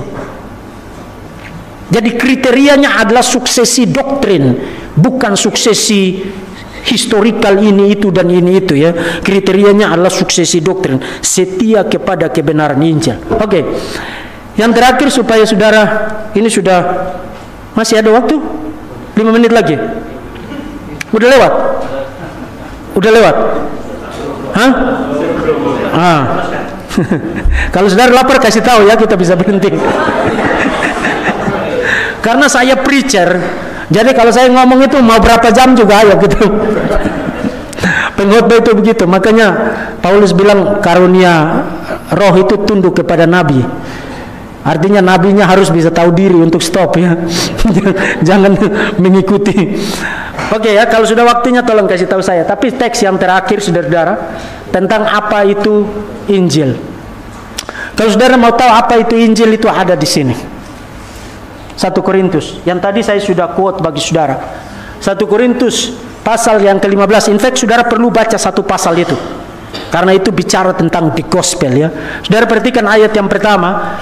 Dan saudara-saudara, aku mau mengingatkan kamu kepada the gospel, kepada Injil yang aku beritakan kepada kamu dan yang kamu terima dan yang di dalamnya kamu teguh berdiri. Saudara perhatikan istilah teguh berdiri ada di situ lagi terkait dengan the gospel. Oleh Injil itu kamu diselamatkan, asal kamu teguh berpegang kepadanya. Jadi teguh berpegang, teguh berdiri muncul lagi di situ.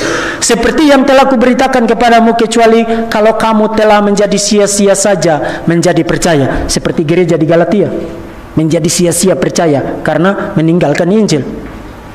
Sebab yang sangat penting, nah ini yang tadi saya bilang, protos di situ, sesuatu yang kepentingannya number one.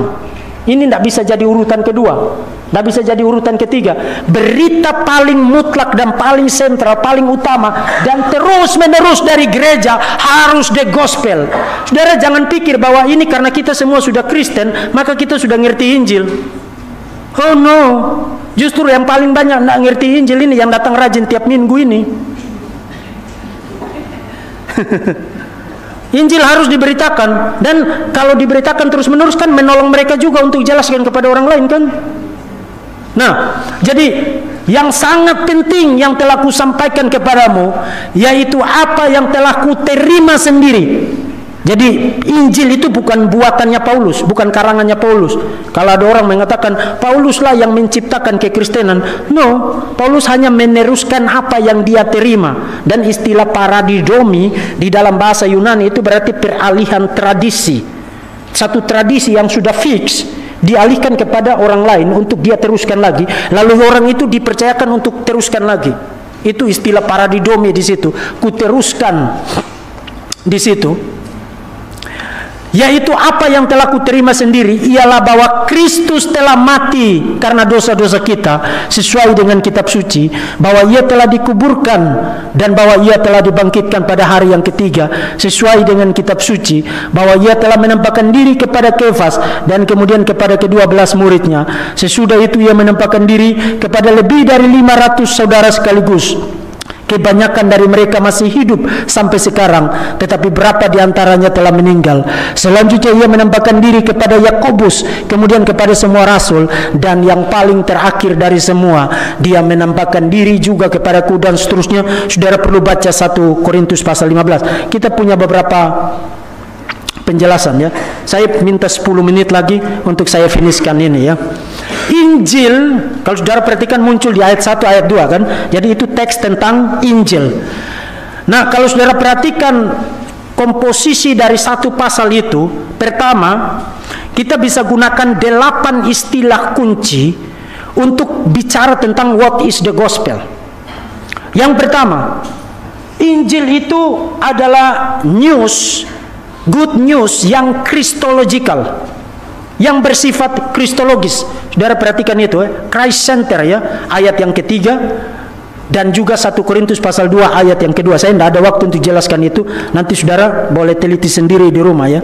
Jadi saudara tidak bisa memberitakan Injil kalau saudara tidak memberitakan Tuhan Yesus.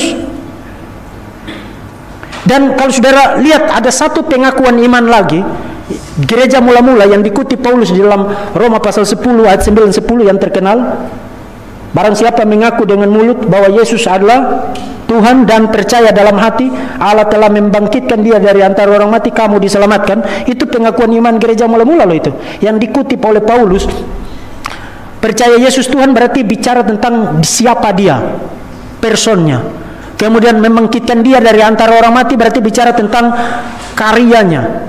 Jadi Injil itu kristologis, dalam arti Injil itu harus bicara tentang siapa itu Yesus. Yesus adalah Allah sejati yang menjadi manusia sejati, berinkarnasi menjadi manusia. Satu pribadi, dua sifat. Dan apa yang dia lakukan, terutama klimaks dari karya kemesiasannya adalah penderitaan, penyaliban, kematian, kebangkitan, kenaikan. Jadi saudara tidak bisa mengatakan saya memberitakan Injil tapi saudara tidak ngomong tentang Yesus, saudara tidak ngomong tentang kesempurnaan dan sufficiency of the works of Christ, kecukupan karya Kristus. Jadi Injil itu harus bersifat kristologis. Kalau you proklamasikan Injil, you harus proklamasikan Yesus. Kemudian yang kedua, Injil itu biblikal. Saudara perhatikan, ada Paulus ulangi di situ, menurut kitab suci, according to the scripture, according to the scripture ya. Dan kalau saudara baca Yesus sendiri di dalam Lukas pasal 24 setelah kebangkitan, dua orang berjalan ke Emmaus, mereka sudah linglung, layu dan lesu ya, tengah malam itu. Dan Yesus ketemu mereka, kemudian Yesus menjelaskan kepada mereka mulai dari kitab Musa dan juga kitab Mazmur dan kitab para nabi. Saudara lihat, semua kitab suci itu senternya adalah Tuhan Yesus. Artinya begini, Bapak Ibu pendeta, para penatua yang mengajar dan berkhotbah, you mau khotbah dari teks manapun di dalam seluruh Alkitab, you bisa lihat Tuhan Yesus di situ. Karena Alkitab mengatakan seluruh kitab suci, baik itu kitab-kitab Musa, kitab Mazmur, kitab para nabi, dan juga apalagi perjanjian baru, berbicara tentang aku. Yohanes pasal 5, ketika Yesus dola-dali dengan orang-orang Yahudi, Yesus bilang, no, kamu tidak percaya Musa. Karena kalau kamu percaya Musa, kamu akan ketemu Moses wrote about me. Musa menulis tentang aku. Jadi kitab suci itu tentang Tuhan Yesus.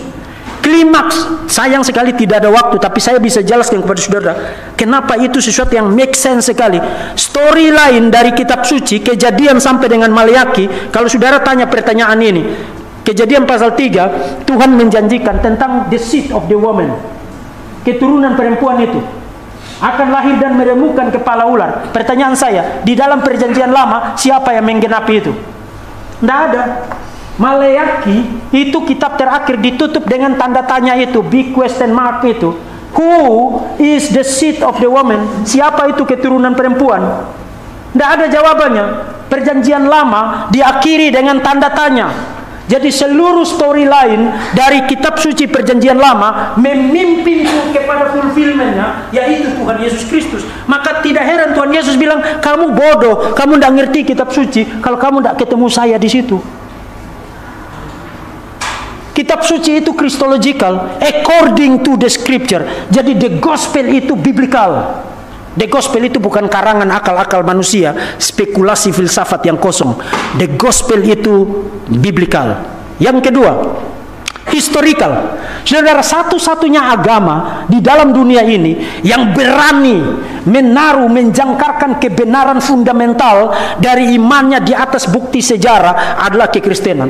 Saudara, kalau hari ini, saya tidak tahu bagaimana caranya, ada orang yang membuktikan bahwa Siddhartha Gautama tidak pernah ada, itu tidak akan mempengaruhi Buddhisme.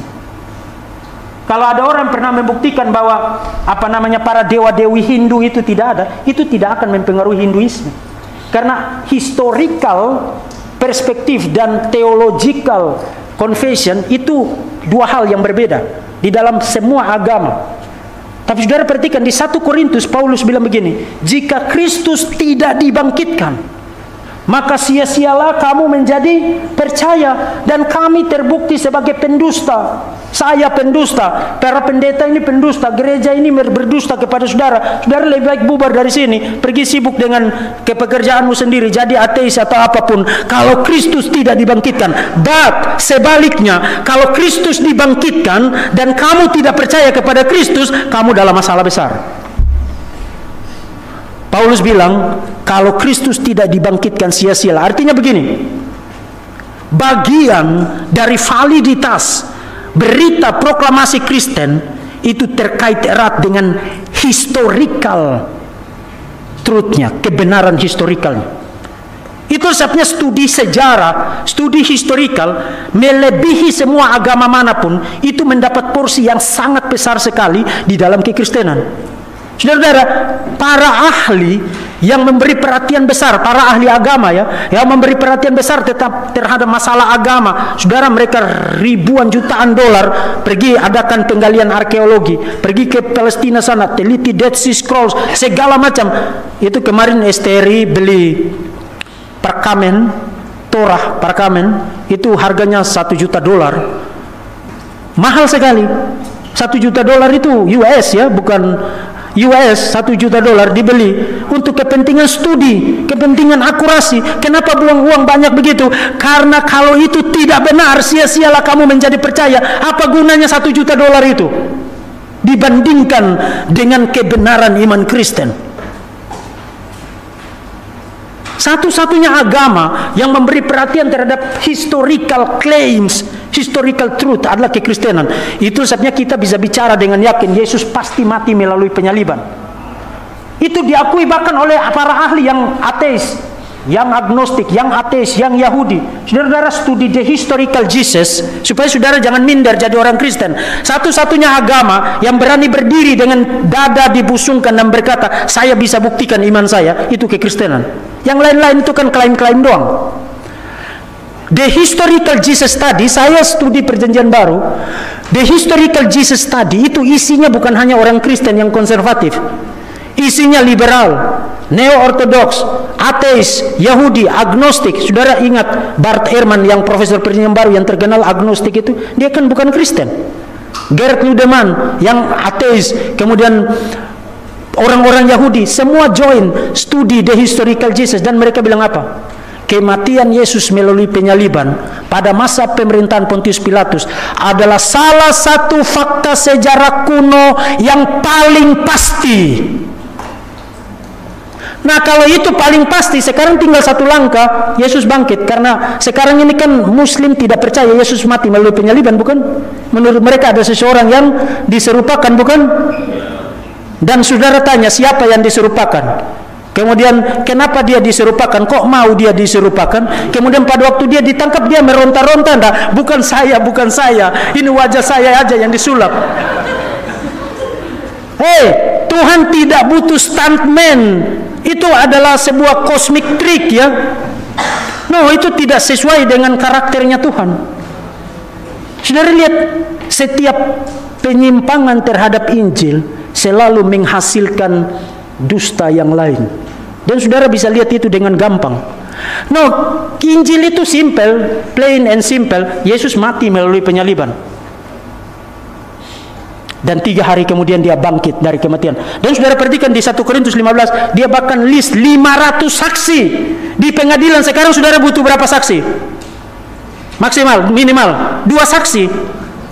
Yang reliable, you punya case yang bagus. Ini bukan hanya 2 saksi, tapi para rasul 12 orang, kurang Yudas plus Paulus, 12 orang. Kemudian plus 500. Case mana yang tidak settle kalau you bawa 500 saksi ke pengadilan? Kecuali hakimnya itu kamu sudah suap dengan 50 juta triliun kebenaran iman Kristen itu akurat secara sejarah kematian Yesus, kebangkitan Yesus, dan karena itu saya Kristen. Tahun lalu bulan April kemarin saya khotbah di gereja Basel Malaysia. Saya katakan, kalau you tanya saya one reason why you are a Christian, saya jawab the resurrection of Jesus Christ, kebangkitan Tuhan Yesus Kristus. Para pemimpin agama yang lain mati, mereka di dalam kubur, tidak bangkit-bangkit. Kalau Yesus itu fake, Yesus akan bilang begini, saya akan mati dan bangkit, tapi bukan bangkit tubuh saya bangkit secara spiritual. Kalau spiritual kan you tidak bisa cek dan recheck, you tidak bisa observe, you tidak bisa verified. Tapi Yesus bilang saya bangkit tubuh, artinya itu bisa diverifikasi. Sekarang you cek, tuh ada tubuhnya di situ atau tidak, dan ada para saksi matanya atau tidak, ada orang-orang yang lihat dia pasca dia bangkit atau tidak. Yes, dan banyak, bukan hanya 2, bukan 10, bukan 100, bahkan 500 dan lebih. Dan waktu Paulus nulis surat 1 Korintus, yang lebih amazingnya Paulus bilang begini, banyak di antara mereka yang masih ada sampai sekarang. Imply-nya apa? Kalau you tidak percaya, pergi tanya sendiri. Tidak ada agama manapun yang berani bikin klaim begitu. Kalau you tidak percaya, pergi tanya langsung orangnya sendiri. Tidak ada. Tidak ada satupun agama yang pernah membuat klaim seberani itu di dalam sejarah, kecuali Tuhan Yesus dan kekristenan. Yes, kemudian yang berikut, Injil itu theological, bukan hanya kebenaran sejarah, of course. Kalau hanya kebenaran sejarah, ya itu pelajaran sejarah saja. Tapi theological, Yesus mati demi dosa-dosa kita. Kenapa dia mati dan kenapa dia bangkit? Karena hanya dengan kematiannya dia mengambil posisi kita, saudara dan saya, yang harus dihukum secara kekal, secara memalukan di dalam neraka. Dia ambil tumpahan cawan murka Allah itu atas dirinya sendiri. Paulus menggunakan istilah dia menjadi dosa supaya kita yang berdosa dapat diterima oleh Allah, dapat menjadi kaya di dalam dia. Mengambil tumpahan cawan murka Allah itu demi dosa-dosa kita. Tanpa kematian dan tanpa kebangkitan Yesus dan tanpa kenaikan Yesus menjadi the high priest, imam besar itu, tidak ada hope, tidak ada pengharapan untuk keselamatan. Saudara dan saya sekarang, malam ini saudara boleh tidur dengan nyenyak, tidak usah pikir apapun juga, dan yakin kalaupun malam ini terjadi gempa bumi dan Tuhan ambil nyawa saya akan ada di langit baru dan bumi baru bersama dengan Tuhan Yesus Kristus. Tidak ada agama manapun yang memberi saudara kenyamanan, security semacam itu, asuransi semacam itu. Karena the gospel itu bukan hanya historical matter, tapi juga theological. Mati dan bangkit demi dosa-dosa kita. Kemudian apostolik, saudara perhatikan di situ para saksi itu apostolik dan lain sebagainya. Injil itu harus rasuli, kamu tidak boleh ngarang sendiri, harus sesuai dengan ajaran para rasul. Kemudian personal, terkait dengan keselamatan orang-orang. Jadi kalau you peduli dengan keselamatan saudara, mau anakmu, istri, saudara-saudara masuk surga ini tidak rombongan ya. Jadi jangan bilang begini, karena kita sudah menikah, jadi kalau saya rajin gereja maka kamu boleh nebeng di saya. Tidak apa-apa lah, kamu kerja aja cari duit. Soal pergi ke gereja nanti saya yang urus. Minta maaf, masuk surga itu tidak bisa rombongan. Even istri, even suami, even anak, even kakek, even nenek, kita tidak bisa ini. Kamu bawa tiket saya, nanti kamu duluan, saya nyusul. Tidak bisa. Itu personal. Setiap orang harus di hadapan Allah Tritunggal, face to face dengan Allah Tritunggal, dan mengaku imannya kepada Tuhan Yesus Kristus. Itu tidak bisa pakai perantara. Karena itu kalau kamu orang tua sekarang kembali ke rumah, pastikan ada momen yang bagus di mana anak-anakmu kamu bimbing untuk terima Tuhan Yesus. Kalau kamu tidak merasa sanggup, bawa kepada Pak John, Pastor Iben, para pendeta yang lain, mereka akan bimbing mereka terima Tuhan Yesus. Karena tanpa percaya kepada Tuhan Yesus Kristus, saudara-saudara, saudara hanya membesarkan calon penghuni neraka. Itu adalah pernyataan biblikal, dan saya harus katakan itu kepada saudara. Kalau saudara punya keluarga, suami, istri yang tidak percaya kepada Tuhan, cari waktu yang bagus, beritakan Injil, bimbing dia kepada pertobatan. Sepupu, nenek, kakek, siapapun yang kamu kenal, yang kamu kasihi, kamu tidak ingin Dia masuk ke neraka, dihukum secara kekal, dilaknat oleh Tuhan. Cari waktu yang baik, beritakan Injil. Karena the gospel itu personal.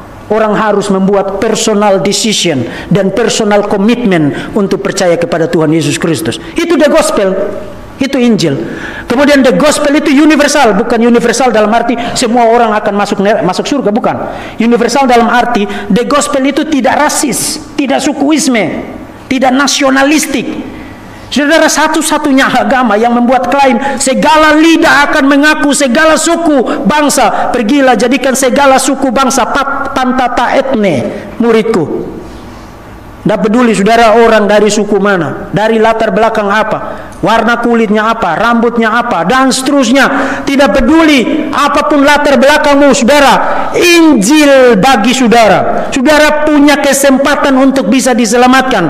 Dan kesempatan itu menjadi tugas dari para pendeta pengkhotbah untuk kasih tahu kepada saudara. Kalau sudah 5 minggu pendeta belum pernah khotbah tentang Injil, tolong kasih ingat, kasih catatan kecil saja Pak Pendeta. Tolong minggu depan kasih Injil dulu. Saya butuh Injil. Yes, kita butuh Injil. Karena kita ini cenderung menjadi sombong kan. Kita pikir karena saya rajin ke gereja maka saya selamat. Kita pikir karena saya rajin kasih persembahan maka Tuhan senang dengan saya. No, kita tidak bisa menyogok Tuhan. Tuhan berbelas kasihan kepada kita, memberkati kita, menjaga, melindungi kita. Karena Dia mengasihi kita di dalam His only Son, Tuhan Yesus Kristus. Waktu Dia melihat kita yang berdosa, kemudian Dia lihat anaknya di dalam kita, yang Dia lihat adalah the beauty, keindahan dari anak tunggalnya. Kalau Dia hanya lihat kita, Dia jijik lihat kita loh, karena kita berdosa. Tuhan tidak bisa bersama-sama dengan dosa. Tapi karena anak tunggalnya ada di dalam kita, waktu Dia lihat saya yang berdosa, pikiran saya yang berdosa, hati saya yang berdosa, perilaku saya yang berdosa, waktu Dia lihat saya yang berdosa, tapi anaknya ada di dalam saya, yang Dia lihat bukan lagi saya yang berdosa, tapi keindahan anaknya, the beauty of His beloved Son, keindahan dari anak tunggalnya. Maka anak tunggalnya harus ada di dalam hidupmu, supaya dengan demikian engkau tidak dimurkai oleh Allah. Universal, siapapun, dari suku manapun, bangsa manapun, termasuk agama manapun, saudara harus beritakan Injil. Injil itu universal dan eskatologikal. Saudara-saudara, kalau Yohanes pasal 3 ayat 16, dan ini yang saudara perlu paham baik-baik. Barang siapa percaya kepadanya tidak binasa, melainkan beroleh hidup yang kekal. Saudara, itu kan pengumuman, maklumat nanti kan, di akhir zaman kan. Nanti baru saudara dengar itu kan. Tapi kenapa Tuhan sudah kasih tahu sekarang? Karena apa yang nanti terjadi pada saat Tuhan Yesus datang kedua kali, itu dibawa ke masa kini, dan Tuhan kasih tahu, yang nanti kamu terima di sana, itu sekarang saya kasih tahu kamu sekarang. Eschatological. Already but not yet. Jadi waktu orang percaya kepada Tuhan Yesus Kristus sebagai hamba Tuhan, kamu punya otoritas untuk bilang kepada dia, yes, kamu diselamatkan. Karena apa yang kamu ikat di bumi, terikat di surga. Yang kamu lepaskan di bumi, terlepas di surga. Itu otoritas itu ada pada hamba Tuhan. Eschatological. Tapi apakah orang itu sudah masuk surga? Belum. Jadi already but not yet. Eschatological. Sudah, tetapi belum. Makanya kalau orang tanya, apakah saudara sudah diselamatkan? Saudara boleh dong jawab sudah. Tapi kan saudara belum di surga kan? Yes. Karena apa? Already but not yet. Sama-sama. 1, 2, 3. Already but not yet. Dengan demikian kiranya saudara diberkati.